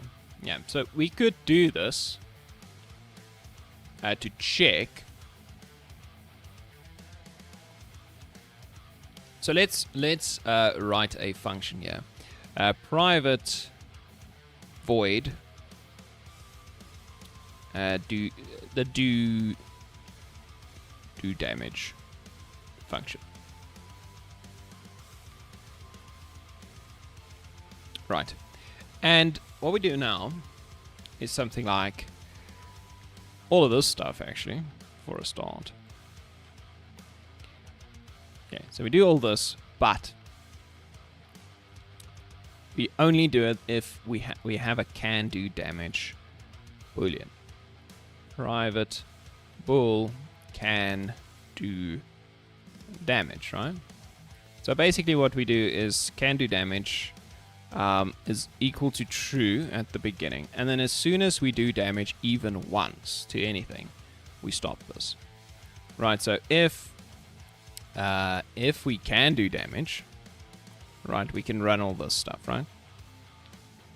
And if we can't, then we just kind of ignore this. So if we can do damage, that's great. We do the damage. And then after we do the damage, we say can do damage equals false, right? So we can't do it again, even if we try. Okay, and then the do damage function is now called from our fixed update. I kind of like this approach a little bit better, because sometimes, you know, 3 bombs are going to fall on you, and you're just going to have to take 3 bombs to the face. I don't want the... And that might be bad. Maybe I do have to change that. But this at least fixes the problem from the arrow's perspective, or the bolt's perspective. And I like that. Obviously, also sometimes, you know, 2 enemies are hitting you at the same time. I don't want... you need to take that damage, right? And maybe that's too harsh. Maybe I do need to put in, like, invulnerability frames. I think that's what they call them.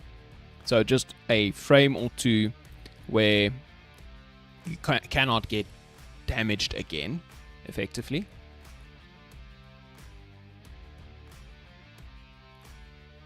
But yeah, we'll see about that. Like a split second or something, that after you take damage, you can't take a second damage. You can't take damage again in a short period. But if I feel like that is required, I'll do that.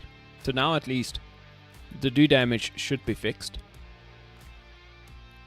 Okay, and the next thing we should check is on collision enter, perhaps. So if we collide with the player, we should do a couple of things. Now, I'm just going to steal this from our arrow projectile movement again. Because on collision enter, we did this. So actually, let's copy all of this stuff and go to the bolts and paste it here. Okay, so on collision enter, we enter something. So we get the thing that we collided with, right? And then we run the function. Let's call this stop bolt. Stop bolt. The stop bolt function. Okay, cool. So we set is flying to false, and that's good. Okay, transform.position, transform.time.delta time. We do, okay, so this would be bolt speed, I guess. Yep. So bolt speed over 4. This could be even less, but anyway. So disable the rigid body. Okay. Then we make the projectile a child of the target. So whatever it hit, you are now its child. That's fine. Get component collider enabled false. So we switch off the collider. Particle effects, switch that off. Okay, we have those. Particle system, bolt trails. Switch it off. Can despawn true. We don't have that one yet. Arrow projectile damage. Set active false. Can't really do anything there. There's something wrong with my Twitch connection. Offline. Ah, my word. Yeah, it's reconnecting.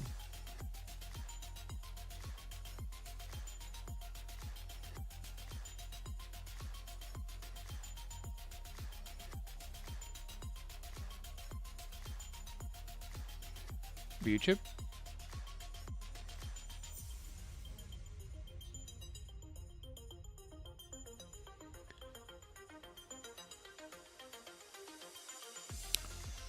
Oh my word.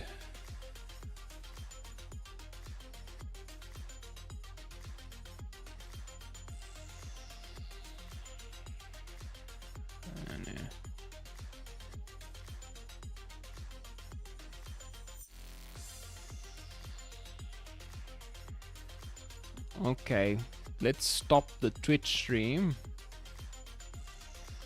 See if we can fix it.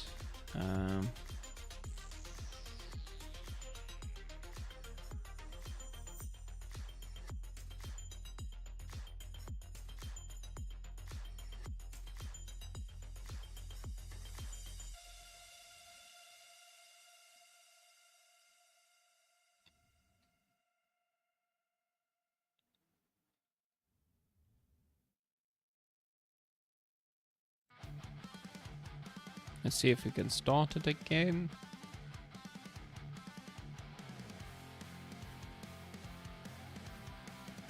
Okay, I've restarted the stream. Hello? Hello everybody on Twitch. I'm back. I'm back and the stream is still bad. The bitrate is still bad. Bad. Okay, let's just...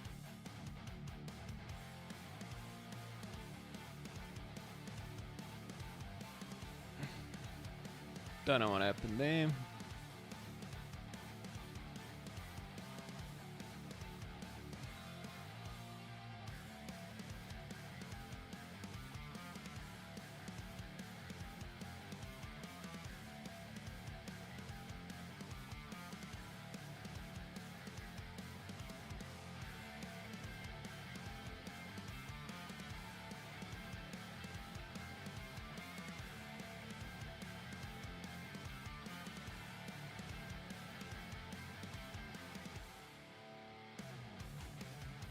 Okay. Can despawn, true, so we just need a despawn timer now. Yeah, so there we can do an update.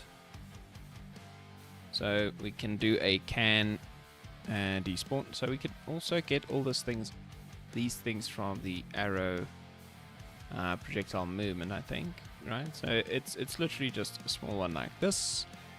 So we take that, we stick it in here somewhere, no, in here somewhere, right there. If we can despawn, do all that despawning stuff.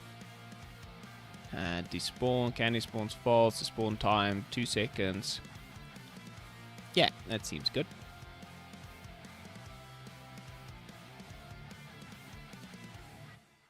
There we go. So now the arrow, the bolt should hit us. It should do damage once. It should also, what should it do again? Well, it should stick to the player, and then it should disappear eventually. Okay. Let's see it in action. I think I still need to do some things. So on the collider, I should include layers, layer, and nature and walkable, I think, and enemy buildings. Yeah. Okay, let's see if these bolts stick to things in the world. So we'll let him shoot a couple and see what happens. Let's actually take the chicken. he can take a few more bolts. Okay, we got him out of his... Okay, he didn't hit us. Okay, that's fine. Ah, interesting. Oh, okay, wait, that bolt is stuck to the chicken. Come on, shoot me. I dare you. Yeah, no, that bolt's definitely stuck into the chicken. Hey, look at that. Look at him shooting bolts into the chicken. Okay, cool. The one problem I have is we are not taking damage. So that's interesting. But he's making a pincushion out of me. Okay, it's not perfect, right? These things are not that good. Okay, and we killed him and he's dead. Good. Okay, let's go see what happened now with the whole damage thing. So can do damage is true, and on fixed damage we do damage, and we check.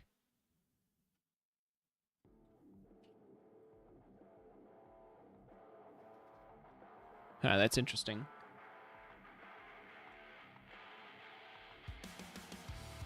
If can do damage, and we can do damage. Why does he not do the damage? Or is it something with the collision?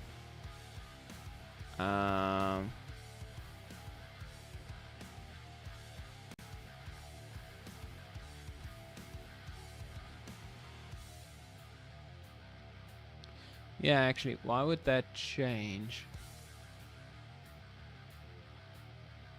So when we collide,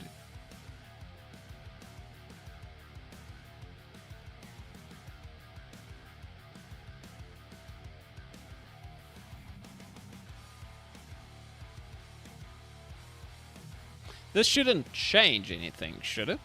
So fixed update is called, it's running the do damage function, and we just basically check if we can do damage. Right? It should work the same way. I only added the if statement.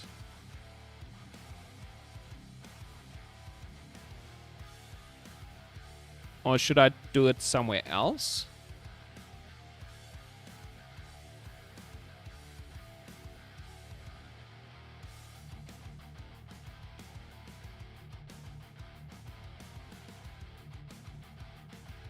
Or maybe... Oh, wait a minute. We should only do this if we actually get to a collider, right? So we should do this thing somewhere like here, if I'm not mistaken.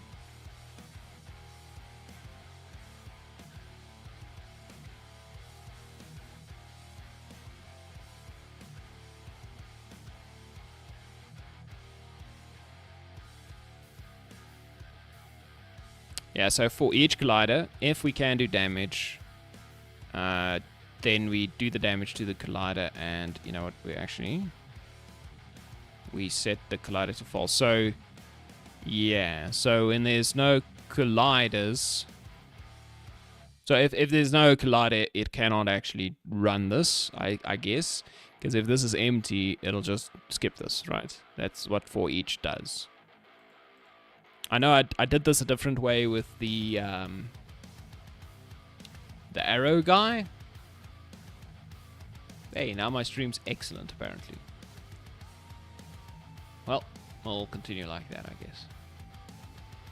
Okay, but this should work now. Let's see it in action.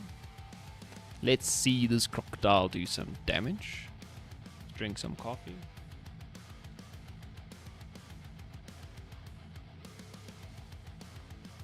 Let's get out the chicken. Come on, bring it on. What do you call that? Ah, you missed completely, you fool. You missed again. Okay, you didn't miss that time. Okay, we got him. And yeah, he's totally doing damage.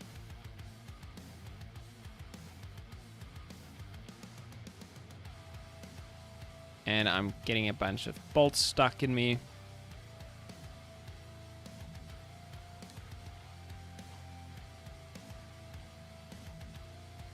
Yeah, so if I keep moving, he misses. Okay, he got me.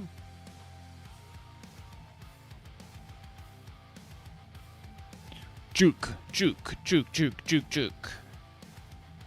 Okay, so he doesn't really predictively shoot, which is fine. I can do that technically, right?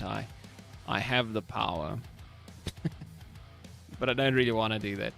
Let's see if I stand behind the tree. Does he just shoot into the tree? Yep, totally does.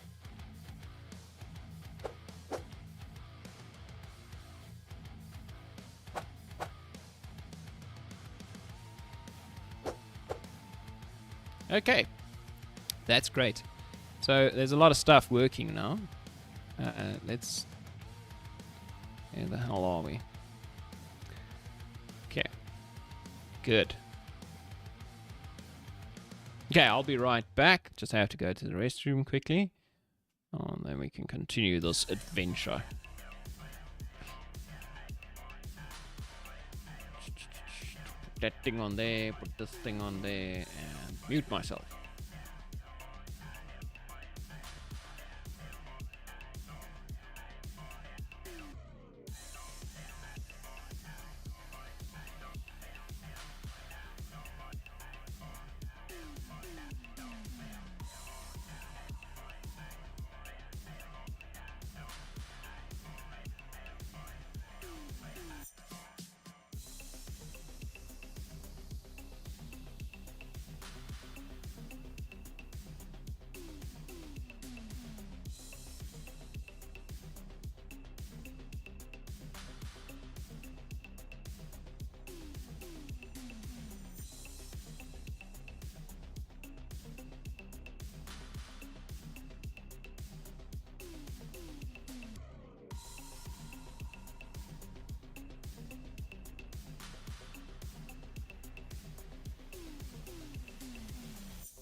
Oh, I'm not back. Wait. Now I'm back. Video. Get this thing out of here. Okay, so the next thing, I need to take a sip of coffee.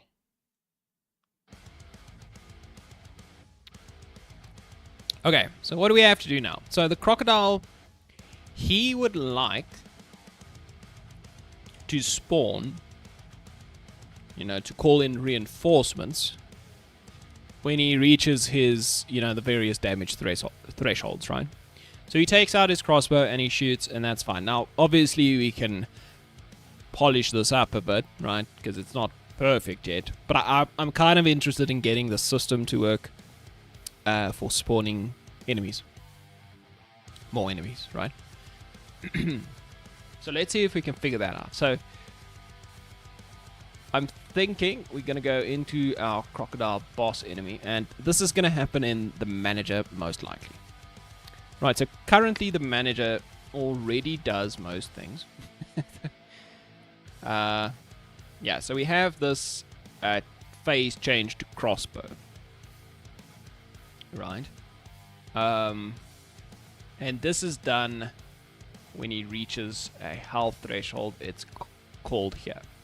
But we basically need two more functions, or another function with another health threshold, right?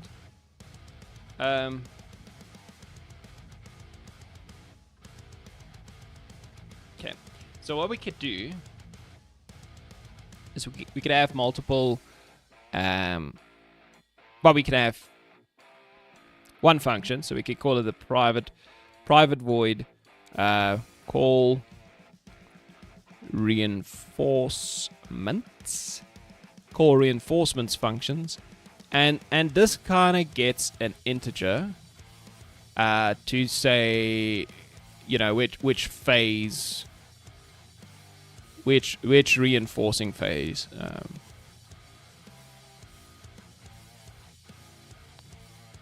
we are in, right? Something like that. And then basically we do something like,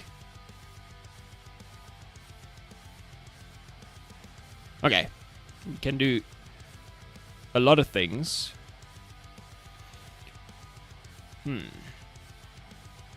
So we get the reinforcing phase, and what we can do here is we could actually say, we can do a couple of things here where we have the different health values. So we could actually do if our health, so we do this thing. Right, if we are 75% HP, okay, we do something, okay, then this could be an else if, actually.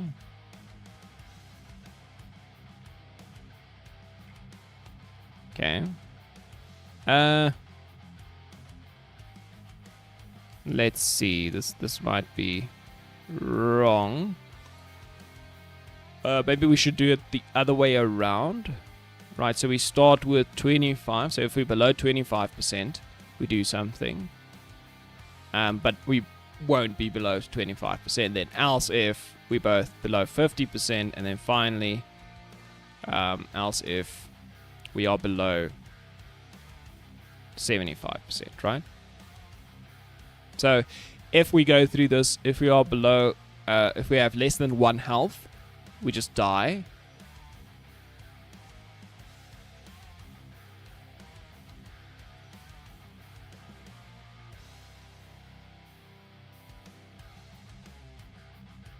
Okay, now we need to be careful. This should only happen once.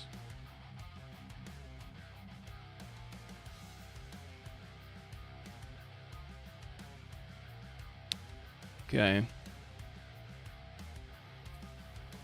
We could do this as an else if as well, I think. Yeah, so effectively, if our health is below 1, we die. If it's below 25%, we call reinforcements. 50% change to crossbow and call reinforcements. 75, we call reinforcements, right? So we can do call reinforcements here. And we enter the third phase, for instance. And here we do call reinforcements. This is the second phase, right? And 75%, that is our call reinforcements first phase. Okay, so that all makes sense. Now, we do need to make sure that we cannot call reinforcements multiple times. Because if you think about it, every time we take damage, technically, this would be true, right? Call reinforcements. So every single time we hit him, and he's still... well, when he's between a 0 and 75%, nothing will happen, right? But between 50 and 75%, for instance, this will be true every time. So he keeps on calling the phase 1 reinforcements. So since we check that here, we can also just do an if statement over here. And basically, we should have reinforcements booleans, I think.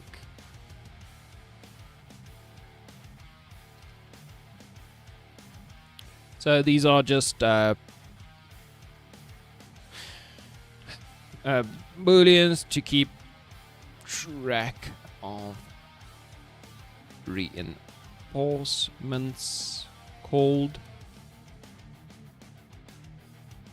Yeah, I think that crossbow draw function is also doing some check like that. Change to crossbow phase, so he just does that. Set phase. So he actually does this multiple times, I think. Yeah. Yeah, okay, that's not needed either. So we can only call that, we need to call that once, right? It's not needed multiple times. So bool to keep track of reinforcements called. So we have a private bool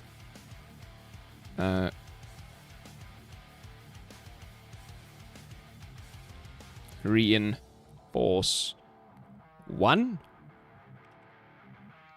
Okay. So we have. Okay, I don't need this. So reinforce 1, 2, and 3. Okay. So basically we say, so this is reinforcements 1. So we have and not reinforce 1. So if you think about it, it starts at false. So as long as we haven't called it yet, that's fine. And then we call the reinforcements and we set reinforce 1 to true, right? And over here we do and not reinforce 2. And over here we just say reinforce 2 true. Okay, so it's basically it's telling us, look, we've done this. Okay, and reinforce 3, and we set that now to true, because this is obviously called every time he takes damage, and we don't want that to happen every time he takes damage. Okay, so now we have our call reinforcements. So now we get to decide what actually happens every time reinforcements are called. So this can get a bit weird. Well, not weird, complicated. So we need to think about how we want to manage this.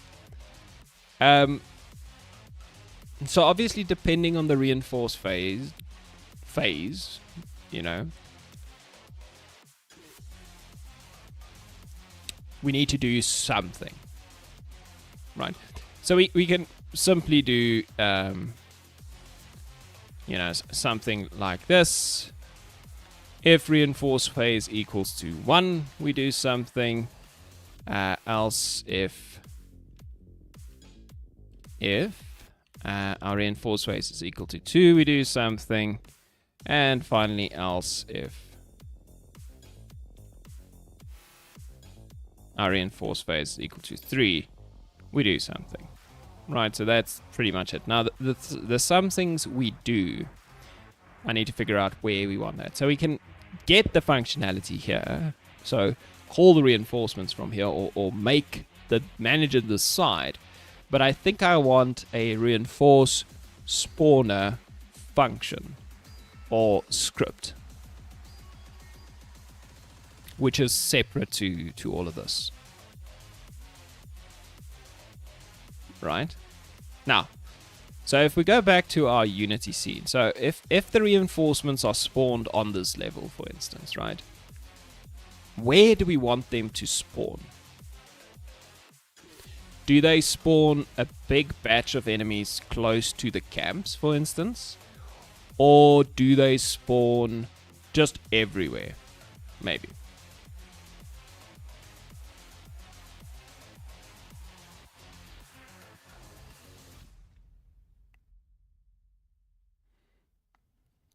So I feel like we should work around the camps. Right? That feels like a good thing to me. So let's think about that. So in the camp itself, we might need a reinforcement spawner. Okay. And what I would like to do is something like this. Let's say the reinforcement spawn position is like an area over there, like some block. Then when the reinforcements spawn, they get placed into that block at different random locations within that area.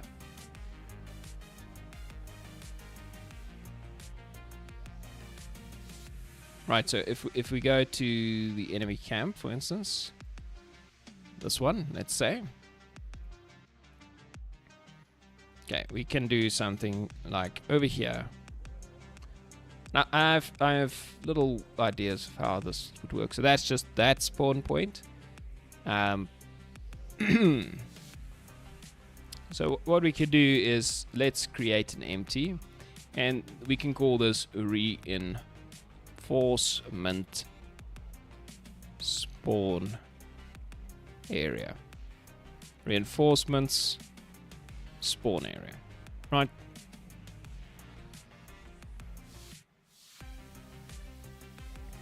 So there it is. So let's put it over here. Let's say. Okay, so that's the point. But now we want them to spawn like in a circle around this. So let's think. Yeah, we can ask Google, I guess. So I'm probably gonna have to add a script here. Call it the spawn enemy reinforcements. Okay, so we have to create a script like that. Obviously, that goes without saying. So spawn enemy reinforcement script. So basically what I want is I want to get a random point within a circle. That's the first thing I think I need to figure out. So that seems like something I can Google. So how to get random point in circle. Circle in Unity 3D. I made so many flippin' spelling mistakes just now, but anyway.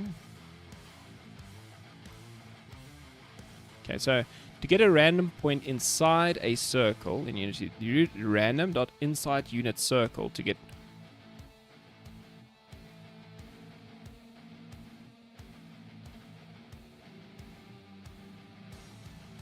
Oh my word. Are you serious? There's just a function that does that? Cannot be. Oh my word.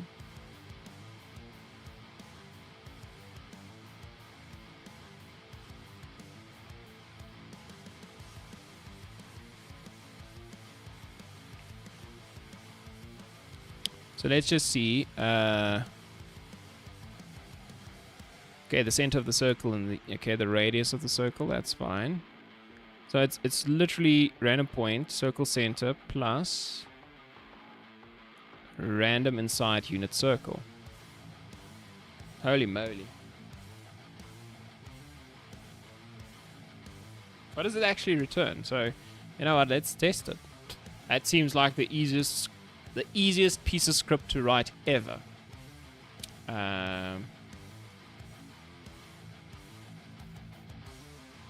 So let's just do this on start for now. Start. Random point. No, I already forgot the way what the syntax was. It is random.inside unit circle. Okay. Random.inside unit circle equals true. That doesn't make sense. What?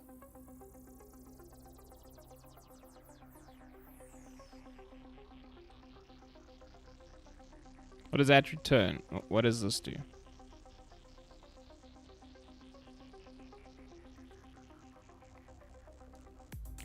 Random. So it's a class. Okay.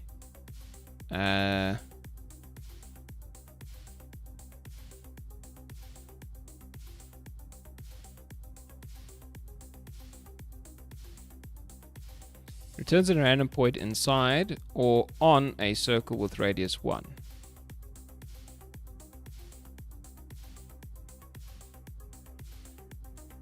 Huh.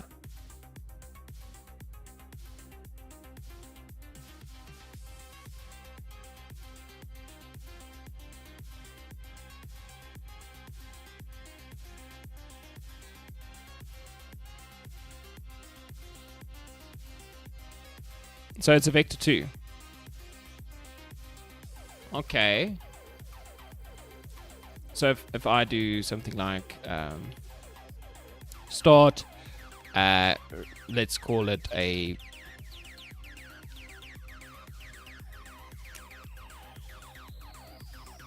vector to point in circle equals that. Right, and now if I do debug.log and I return point in circle,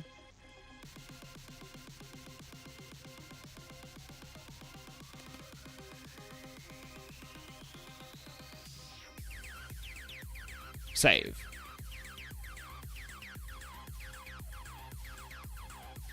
Okay, so it's a unit circle, that's fine. I just want to see what this looks like. So we have that. Now if I click play, I should get 3 of these random points in circles vectors. Right, so it should just be 2 points. Oh, a vector 2, right, obviously. So we go there. Yeah, look at that. Huh, okay, that's great. That is amazing. That is fantastic.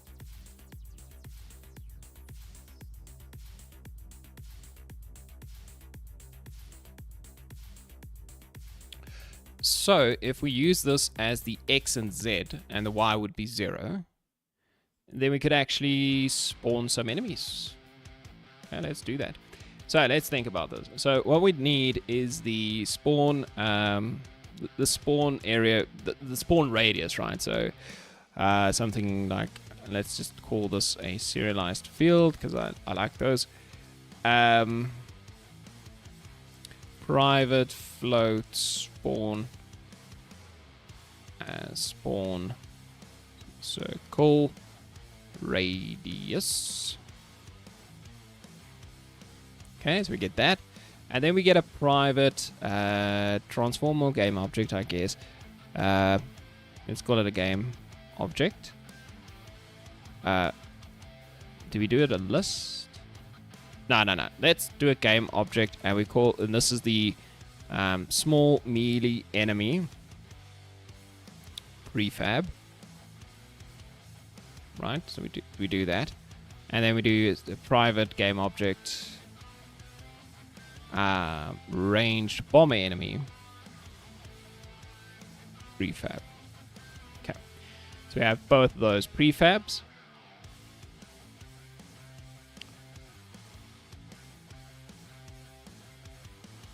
Okay, then on start, so now we can do a spawn, let's say spawn, okay, public, maybe, public void spawn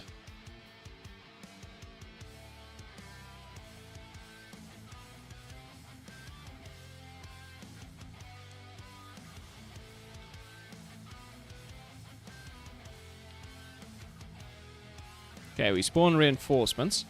So let's think about this. So we can do, okay, we'll need an amount of resource. Okay, so what we can do for I and 0, something like this, right? Not spawn circle radius, let's just make it 10. I less than 10 plus plus, so we do this 10 times because that's the amount of reinforcements we are requesting. Okay, what we can do is we can get a random point in circle, right? And then we should spawn the... Okay, we need to be careful now. So we need the point inside, and then... Okay, let's see. Did we get a trick here?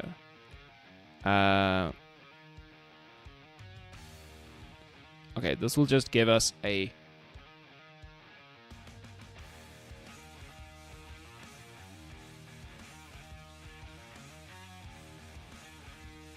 Okay, so we need to calculate a spawn position. So that's just a point in circle. So then we need a vector 3 a spawn position. And this should now be a new vector 3, and we build that. So this vector 3, the x, y, and z. So this would be transform dot position dot x plus our point in circle dot x. Right. Okay, our y is just 0. And then this one would be transform dot position dot z plus point in circle dot y. Okay, we could make this the transform dot position dot y, right? I mean, it should be 0, hopefully. Okay, so we could also make the spawn circle radius. So we could multiply this by our spawn circle radius, right? So we make it like 5 or something, I don't know, and then it should work out. So we should be spawning, or we should have a spawn position now for each, and now we just need to spawn them. Now, I can't remember. I forget all the time how spawning things work. But we should have a spawn manager somewhere. Enemy spawn manager or enemy spawner or something. Spawn enemy reinforcement, spawn gameplay UI. Okay, you know what? Let's just go here. We click on the totem. Or no, enemy spawn point. There we go, enemy spawn manager. Okay, so all you have to do is literally this game object instantiator. That is the script. Okay, so we do a game object spawned enemy equals instantiate enemies index. So no, we'll just do. Let's just do the small medium enemies, for instance. Transform dot position. No, this would be spawn position. Right. Okay, now random is upset.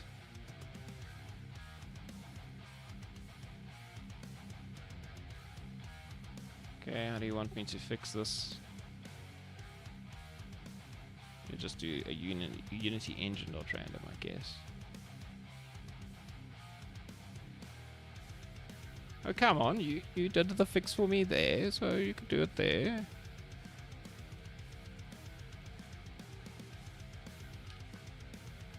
Okay, but now we have our instantiate.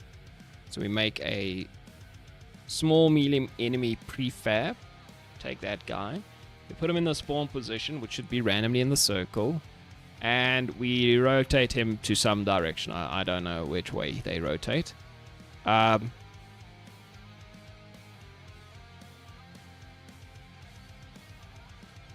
wonder if we could just do transform.forward here. Transform.forward. That doesn't work. Why?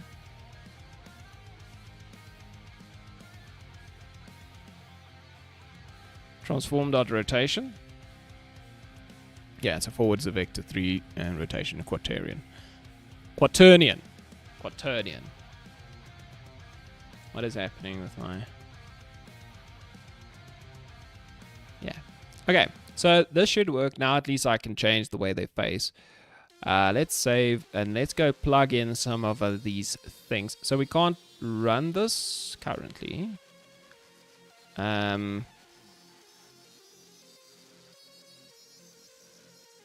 Okay, let's get rid of this. Spawn enemy. No, just spawn reinforcements actually. Spawn reinforcements. Okay, so we'll run this at start, I guess, for now. So let's go here and we have this spawn reinforcement area. Now I have no idea Okay, let's just put it there. The radius can be like 5, I guess. I have no idea if that would work. Let's get our enemy prefab. So we have our simple melee enemy. You go there, and our range bomb enemy, you go there. Right, so this is just a test. Let's play the game. They should spawn immediately, so I don't need to unpause or anything. I can just go back into scene and go check. So if we go into scene, there we go. Look at that. There's all 10 our enemies. That's pretty nice. So there's 10 there. There's 10 there. Oh, that's so cool. And there's 10 there.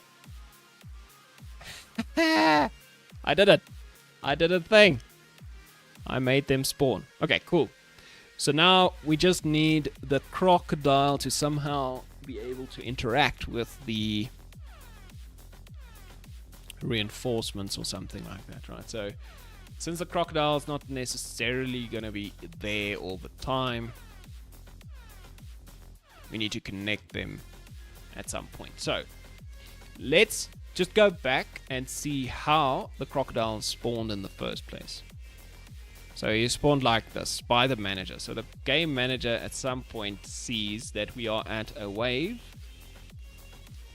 on which a crocodile should be spawned. So final wave. If you're not in final wave, you do this. If we are on the final wave,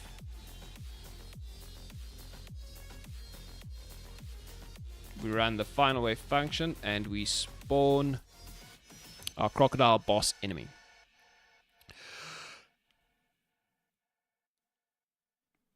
Okay, so this is now complicated because the totems or the camps are not necessarily always going to be there.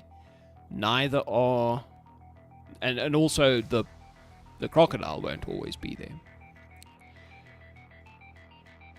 So we need to connect them to one another somehow. So something should know how many camps there are. And I think this thing does. So set enemy camp indicators, or just the enemy camp. We can add a component called the enemy camp manager.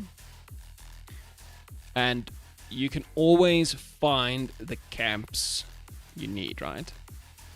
So let's see, this thing, yeah, it sets the enemy camp indicators.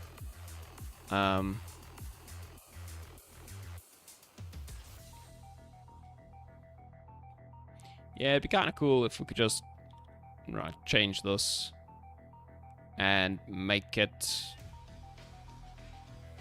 enemy camp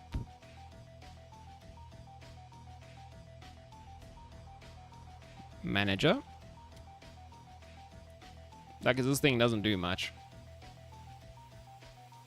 And then we have the function set that, but we can also have a function. We can make this a public function, right? Public void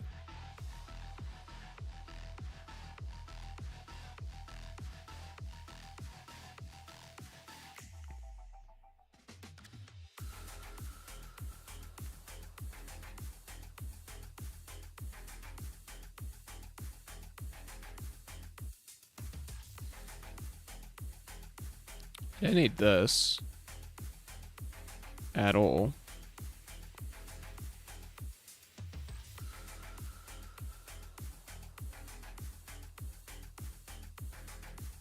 So can we have this thing just return a list of camps? I think so. So let's say a game object. Can you return a game or a transform? It's also fine actually. Transform array. Get, let me just call this get or all enemy active enemy all enemy camps, right? Something like this. So if you call this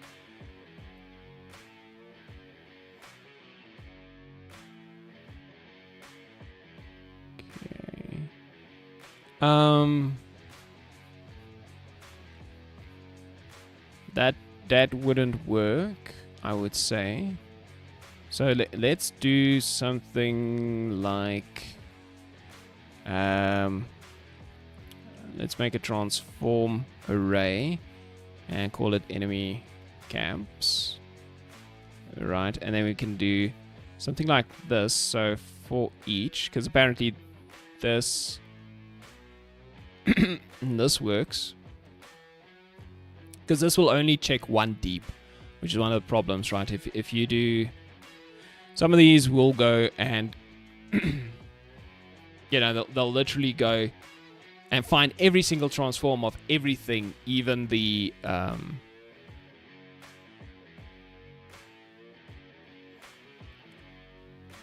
you know, it'll go through the children of the children of the children, etc., etc. So for each camp, can we do enemy? Enemy camps dot append.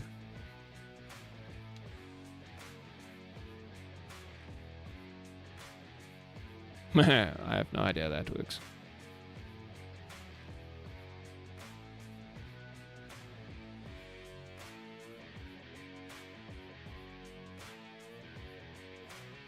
So we append a transform,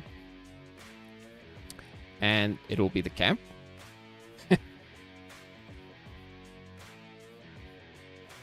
Okay, it doesn't like that.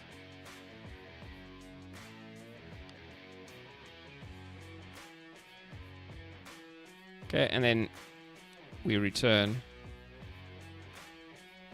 enemy camps.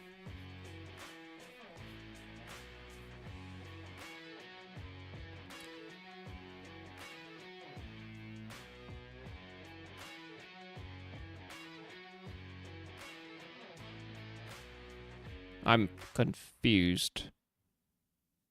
We assign transform use of unassigned local variable enemy camps. Did I do a good old spelling mistake?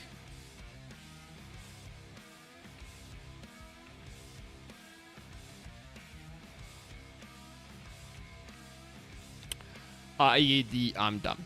Let's see how to append how to append transforms to a transform array unity.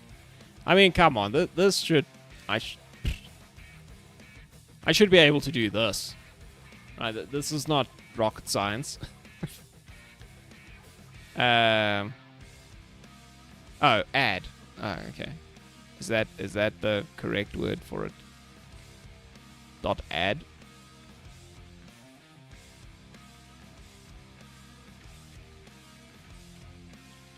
Enemy camps dot append exists.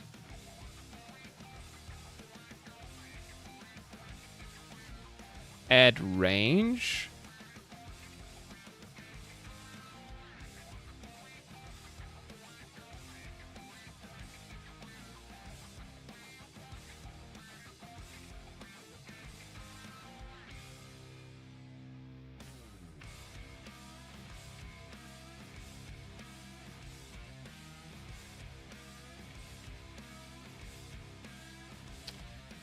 Equals new transform array. Is this better?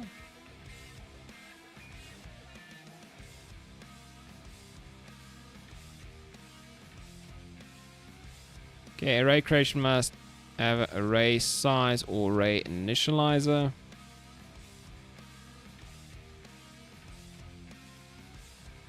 For crying out loud. I don't know how long the array is.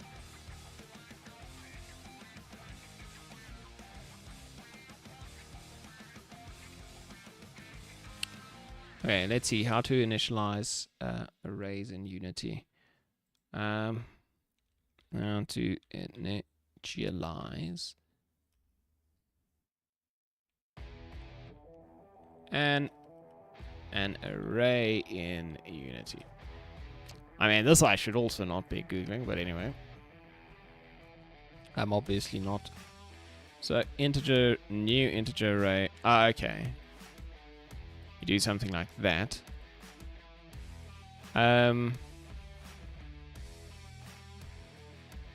Could I just make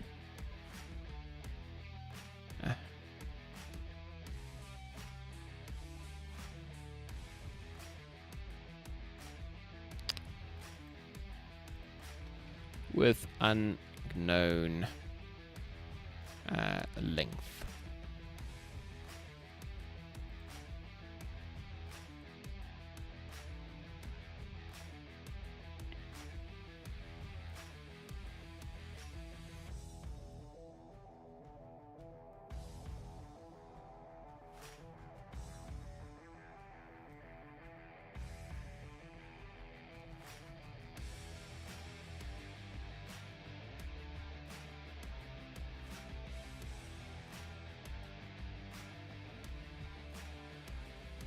What are array lists and generic lists? Array list class or a list instead.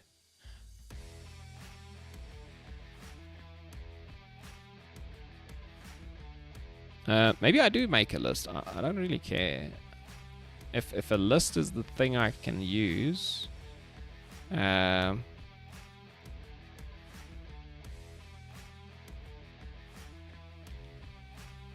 so a list of, so we make a list of transform, right? Does that make sense? Enemy camps, and then we don't actually initialize it, something like that, and then we can do enemy camps dot add camp. Ah, okay, cool. Now this should then also be a list of transform. A list with transforms in it.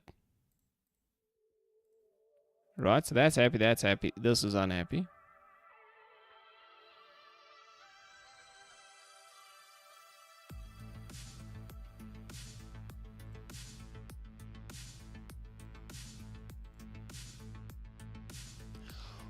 What does that even mean? I don't understand.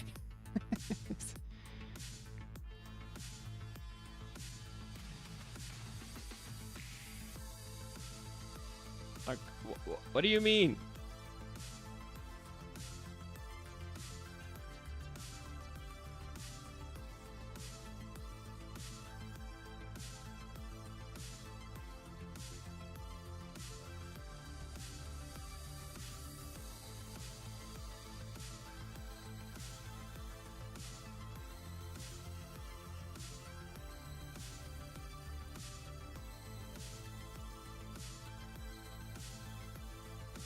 I have a list that I initialized, right?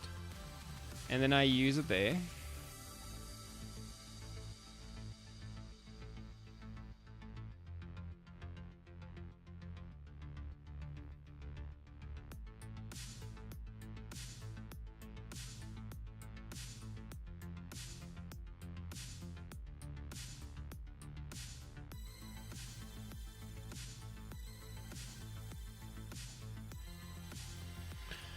What?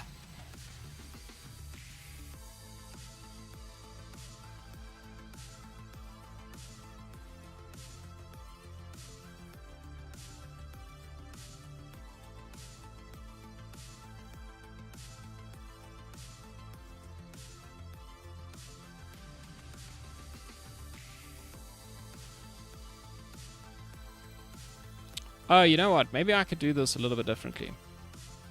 Actually, I'm going to do this differently. I'm just going to slap the transform into whatever it needs to go into. And then I will do this iterating thing and spawn the stuff I want to spawn. Yes. That is the solution. Okay, cool. So when we spawn the crocodile, we should have the spawner Yeah, so spawn enemy reinforcements thing. No, not this one exactly, but yes. So okay, so if we go to crocodile management, let's just go there first. So we do this, and the spawner is somewhere else, obviously. So we can either have it decide what to spawn, or we can make another script that decides what needs to be spawned.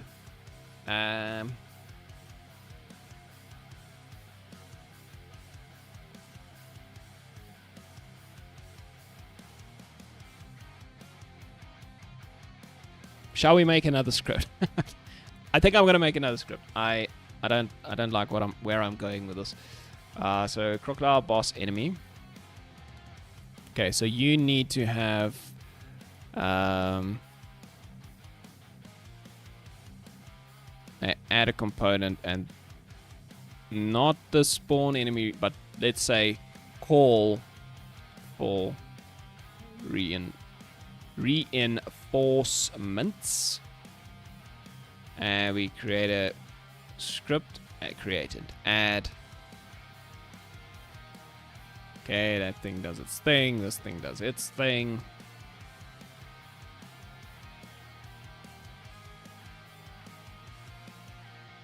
Okay. So now we have a call for reinforcement script, right? So cool. So this thing as a function, so let's call it a public void call reinforcements. All reinforcements, and all it needs to know is maybe the phase. Yeah, so int reinforcement phase. Okay, so it does this, and it should also have something called set.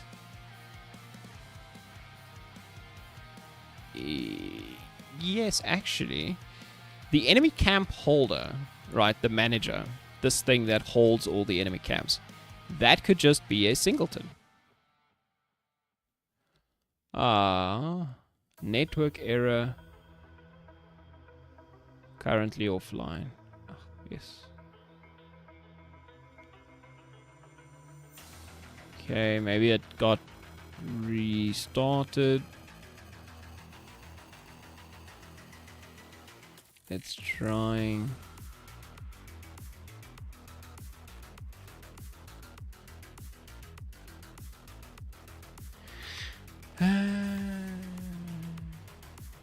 Today is not a good day for streaming.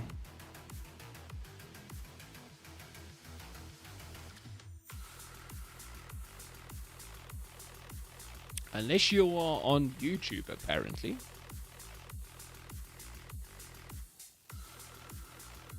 That's annoying. Okay, yeah, so technically our enemy camps holder, so this thing that holds all the enemy camps with its manager, this can just be a singleton because, you know, so public static any enemy camps instance, right? And we can do the get set thing, and then on awake, I suppose, instance is this, right? So now what the crocodile can do, or at least this new call reinforcements function, is it could just be like, oh, okay, we need to call a reinforcement. We need to get, whenever the call reinforcement function is called, we just need to get all the camps. Okay. Oh, yes. Gonna call it early today, it seems. Okay, so let's just do this. So do we want this thing to get the camps maybe? Doesn't have to. Yeah, it really doesn't have to. Okay, so when we call reinforcements, okay, so depending on what we want to do, so we're going to do for each. Okay, so how do we phrase this again?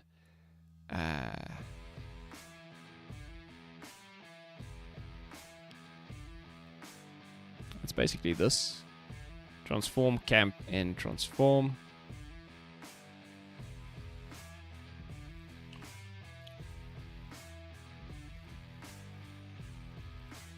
So it won't be in transform, it would be in enemy camps manager dot instance dot transform.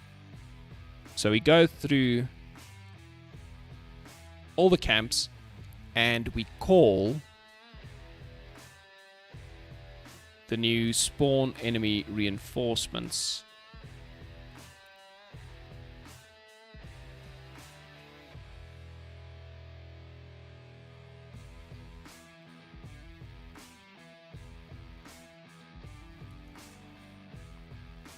So you can do camp dot get component in children. We want the spawn enemy reinforcements component, right? Dot spawn reinforcements. Okay, so that's the function we want to run for every single camp when the call reinforcements is done. It's trying to reconnect.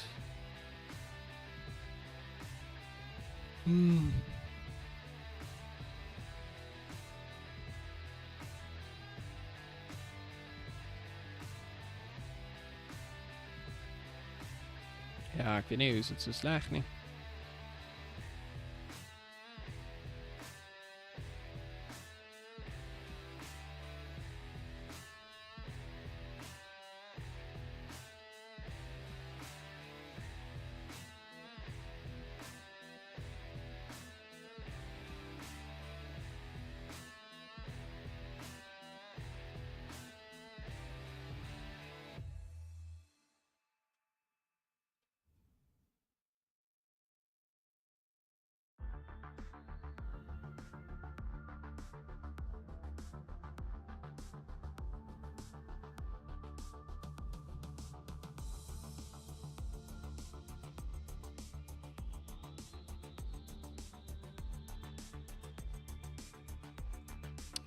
Okie dokie.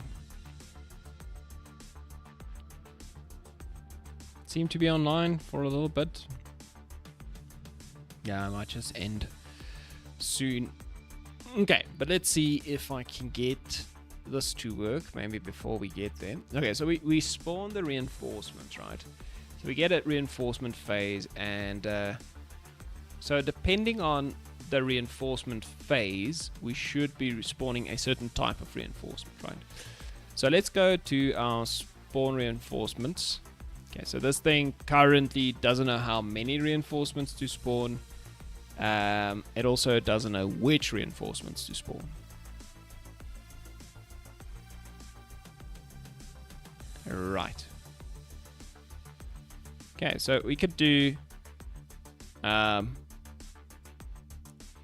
int, and let's just say amount. So amount of total reinforcements, and then we can also do a integer for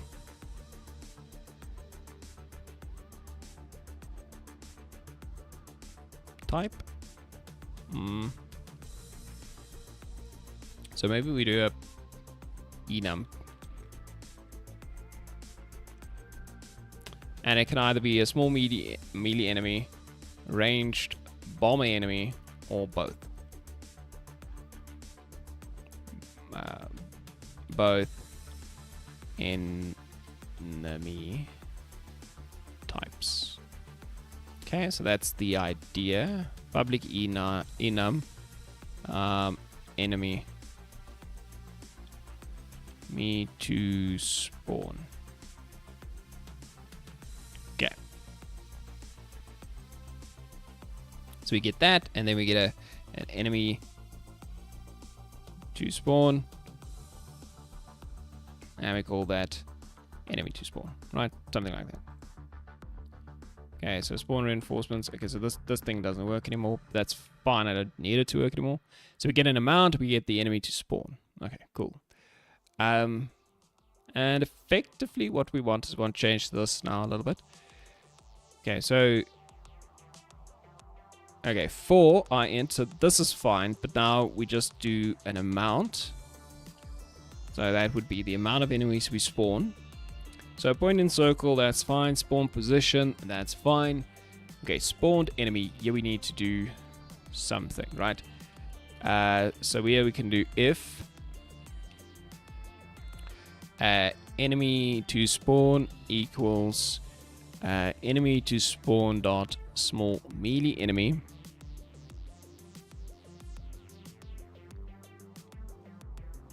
Right, then we just do this one.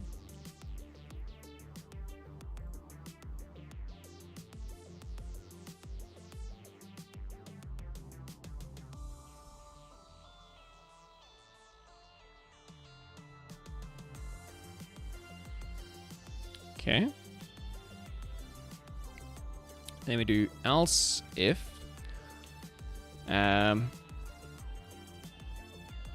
enemy to spawn is the ranged bomber enemy.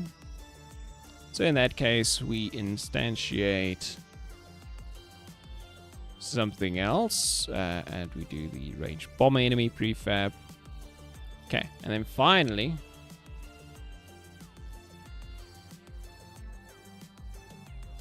yeah, my stream is dying very often, it seems like. Okay, then finally, so else if, let's do both.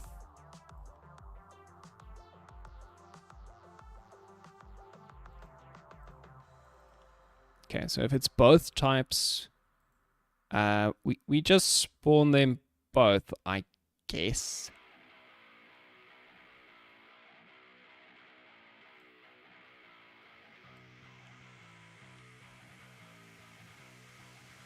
Ah, okay, no wait, that's not gonna work. Yeah, this won't work. Okay, so let's get rid of this. Okay, so the reason is we need new positions.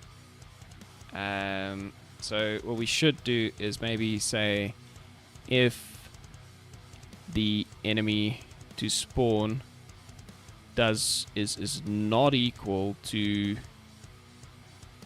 both, then we could do this. Okay, so we calculate the spawn point and we do all that stuff. Okay, else if,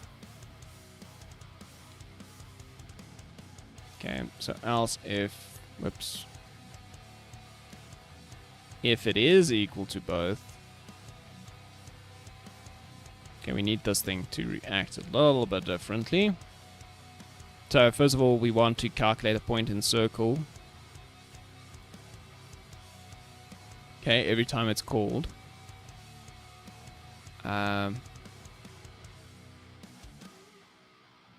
Wait, we still want this thing to happen.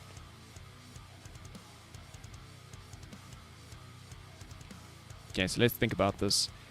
So we can do I amount. So what we could do is we could divide it by 2, I suppose.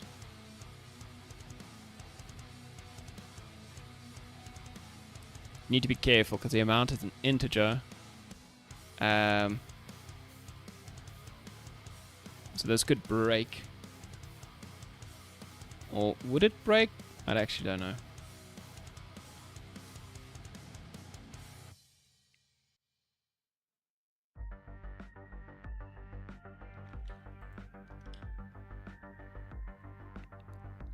Actually, we don't need to divide the amount by 2. We could just know that when we're spawning both, we either need a smaller amount of enemies, or...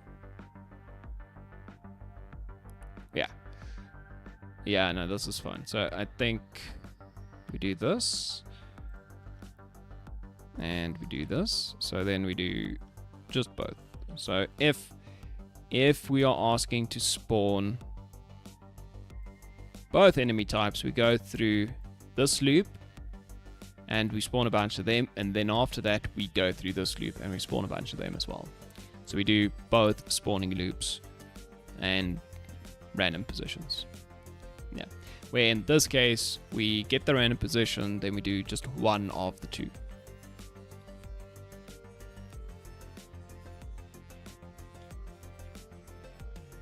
Okay, I think that's fine. So what we need to do, the spawning reinforcement, we need the amount, and we need to know which enemy to spawn. So in our core reinforcements, we should then have, okay, so we have a reinforcement phase. Okay, so here we should do something like if our reinforcement, it's not equal to 0, so it's going to be 1 as an example. So the first phase, that's going to be bombers. So we want to do,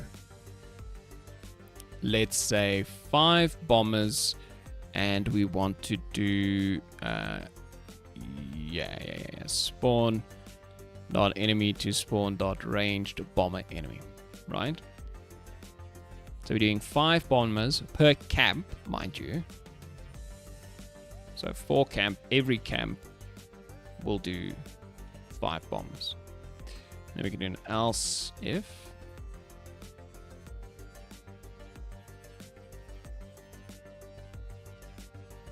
Okay, so if it's phase 2 and phase 3. So on phase 2, he's going to be going into ranged mode. So I think what we want to do is just spam a bunch of small enemies like that, and then in phase 3 we can do 5 times both enemy types, for instance, something like that, right? So now all we need to do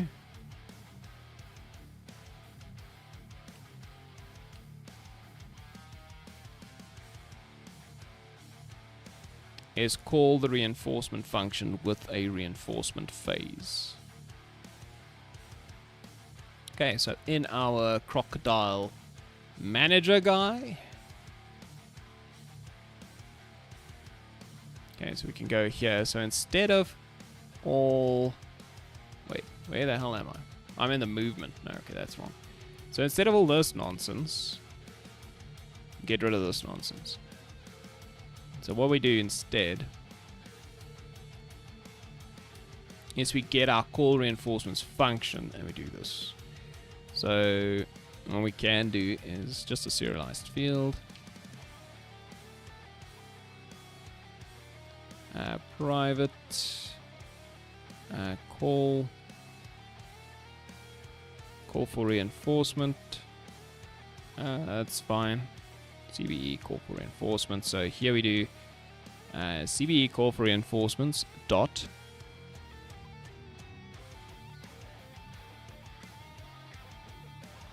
I think that is the function name. No, for some reason it's okay, something like that. So if we go to the manager, call reinforcement should work. Okay, so that's phase 3. And this phase 2 and phase 1. 2 and 1. Okay, and reinforce 1, since that was now true, we can't call it multiple times. Okay. So this should just work now. Well, probably not. I need to make sure all the things are plugged into the right places. So I think the crocodile himself needs a couple of things plugged in. Yeah, so the call for reinforcements thing needs to go there. He does call that function. It's plugged in. This function doesn't need anything because this is now a singleton. This also doesn't need anything, and I think my camps themselves are also fine. They got their things. They are set up. Okay, that's pretty interesting. So this might just work now. Huh. So let's take our crocodile boss enemy and just give him a little bit more health. Let's give him like 100 health. I just want to see if I can, you know, play with him a little bit with all these new functionalities without him dying instantly.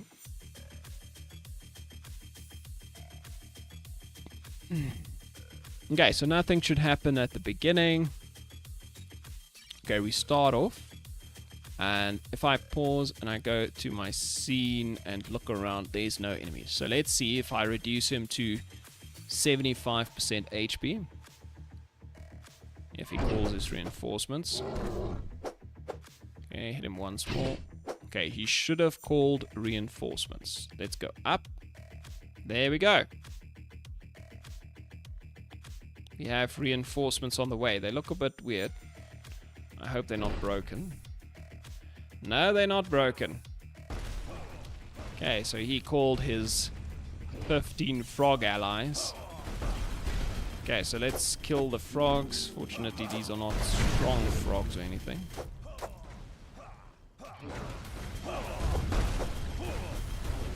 They will be stronger, though. Oh, jeez, I'm just gonna die. This is bad. Okay, we want to see you call the rest of your reinforcements, my guy. Okay, I think he could have called his reinforcements, but maybe he needs to go below 50, actually. Yeah, he needs to go below 50. Okay, he's now at 40. He took out his gun, his crossbow, and there's a swarm of lizards approaching. Flippin', look at this guy having phases and stuff. Okay. I like this. I'm gonna die. I can't fight him. He's too strong. Oh, come on. I just want to see your last phase, man. Come on. Let me do it.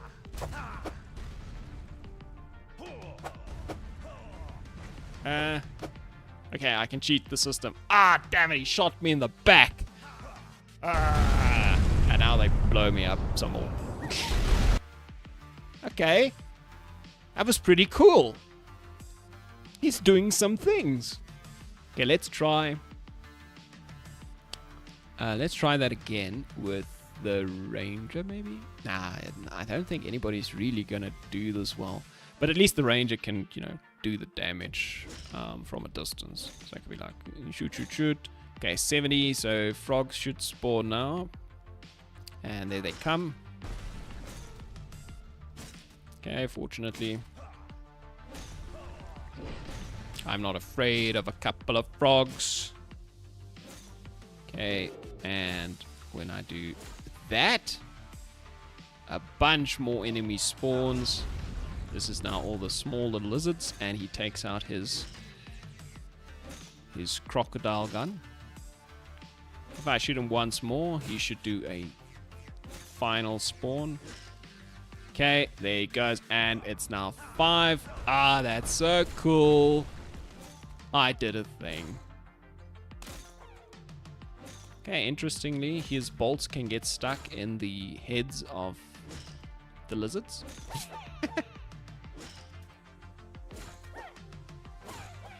Okay, we killed him, but he's still following us for some reason. Okay, now he stopped.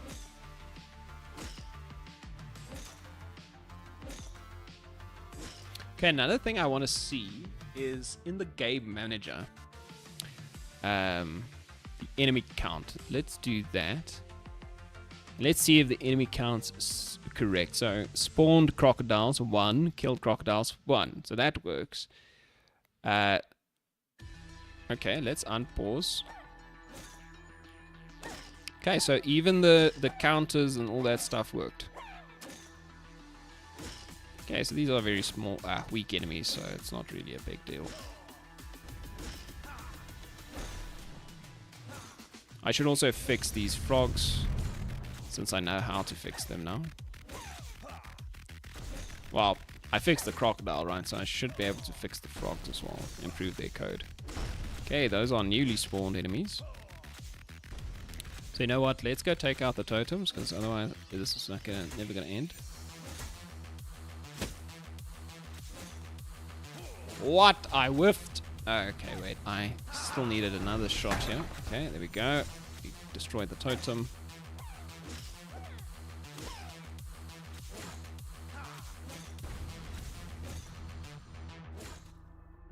Okay, let's go get the other totem. The other totem. Seems like the stream has recovered some.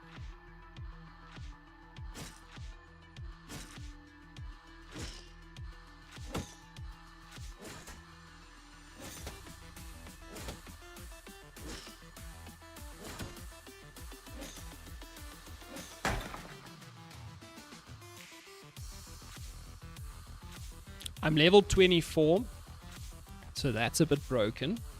That's probably got something to do with the fact that I killed the crocodile on level 0. So it's a bug, kinda. But it's something that won't be easily replicated, especially if you're playing the game the normal way. Okay, air is a little dry. I mean, okay. I mean, there's not gonna be many enemies anyway, so whatever. How fast can we get the... I should make a +5 button in cases like this. We'll just make the maximum attack speed we can.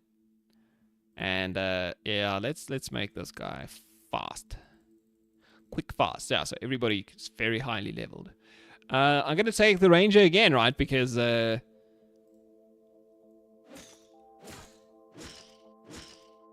so it seems like this is kind of our max. I guess that's due to the animation speed. Right, our animation speed can only be that quick. I don't think... Yeah, do I actually speed up the animations for the ranger? I might not be...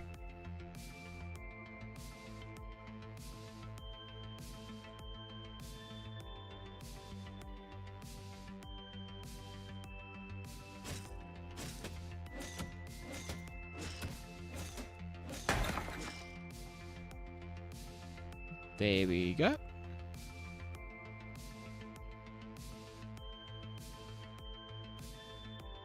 Oh no, an enemy. Kill him.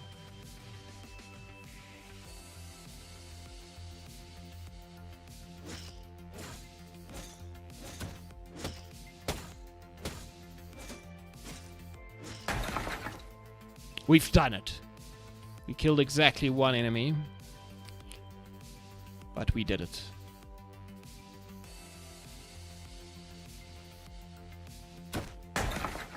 Oh, look at that 2-shot. Man, chicken is buff.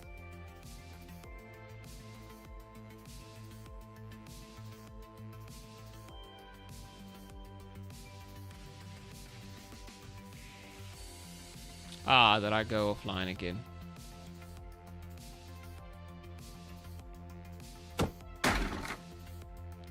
Twitch is not my friend today. Okay, well, it's 6:30. I've been live for 3 hours. I've been live for 3 hours, you know, whatever that means. I've been struggling for 3 hours. At least the VOD will be up on YouTube, I guess. So that's something.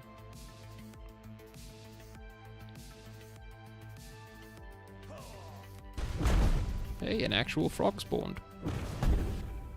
Die, actual frog.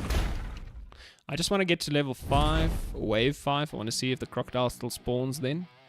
I can't remember if I switched that off. It's very interesting that they actually spawned it.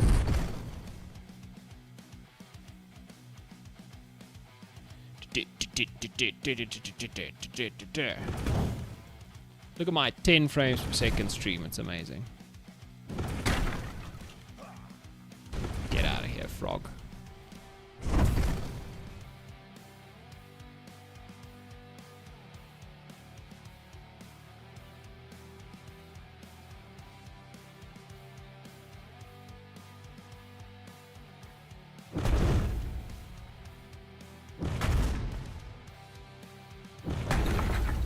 Final wave incoming. We know what to do. Okay, so the crocodile boss might have respawned, actually. Let's go see. Yeah, there he is. Okay, his stuff's broken a little bit. Okay, we take him out. There, a bunch of frogs spawn. Do some more damage. So obviously we can damage him directly, but then, you know. So now he spawned all his waves. Let's go see. Yeah, here they come.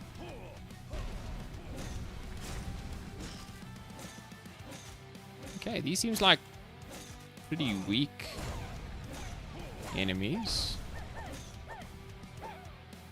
Somehow, I'm not sure. Yes, but it's a lot of them, so you can't just... Okay, so I might have to go check why they are this weak, I guess.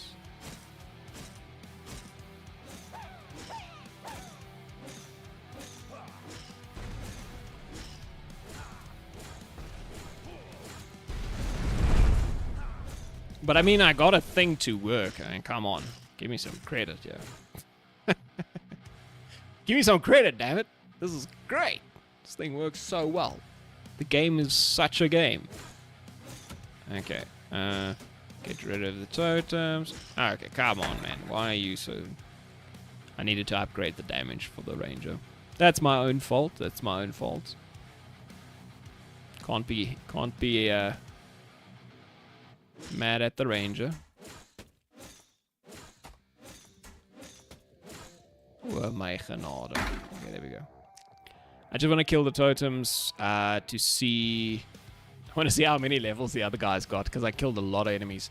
So with this massive this massive level difference, what happens is you get experience based on the level difference, right?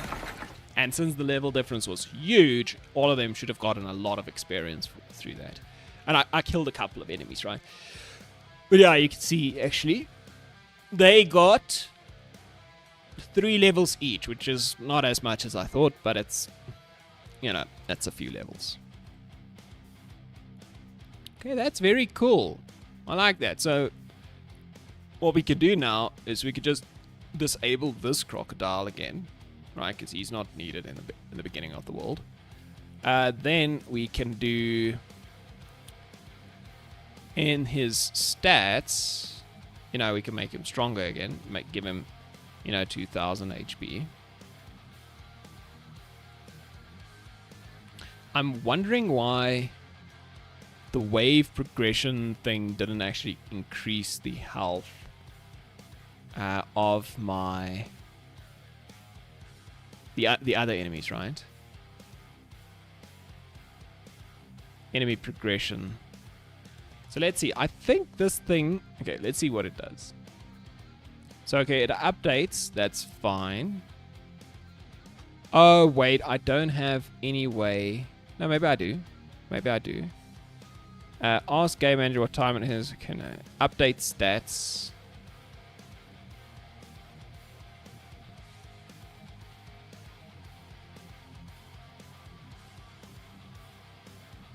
Okay, we invoke this.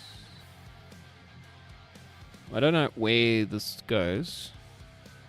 On enemy stats update.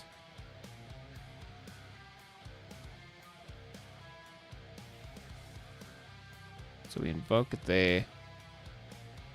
So okay, so the enemy spawn manager. Oh, I see. This is because the spawn manager checks whether or not the enemies should be stronger. And since I'm spawning them, you know, without the spawn manager, I see. So perhaps I should... So on wave timer reset, right, we get this multiplier. Oh no, this doesn't actually change the stats. Okay, so there's no way of changing stats with waves. We just get more enemies with waves. The stats is only changed as the waves continue. Yeah, I don't know if that's a good idea or not, honestly. So we could, when we call for reinforcements, or Not call for reinforcements. Spawn the reinforcements. Right, we could change the enemy stats as well.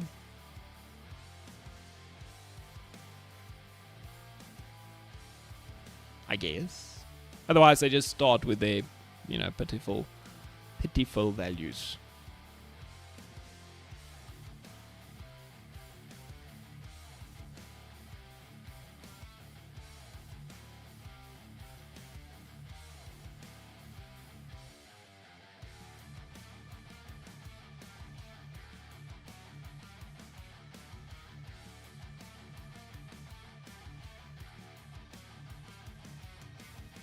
Yeah, so if you look at the enemy progression manager, this updates the stats, but this doesn't update any new enemies or any current enemies. It only updates new enemies, right? Yeah.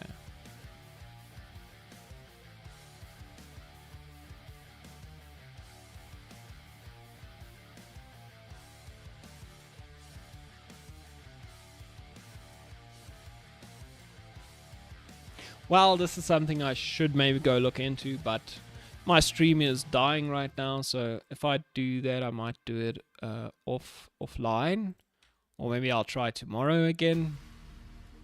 But I think I'm going to end the stream there. It would be nice to maybe do some more today, and I probably will. But yeah, with the way my connection is struggling right now, yeah, it's kind of bad, right? I don't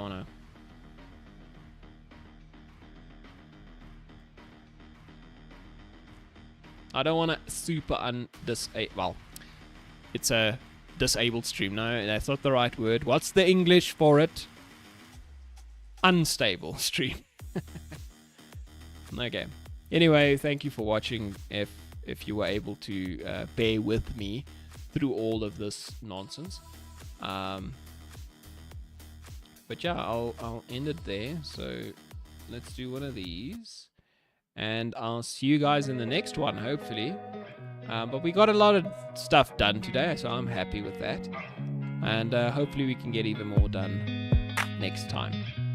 And maybe stick around for the stream a bit longer. Anyway, cheers.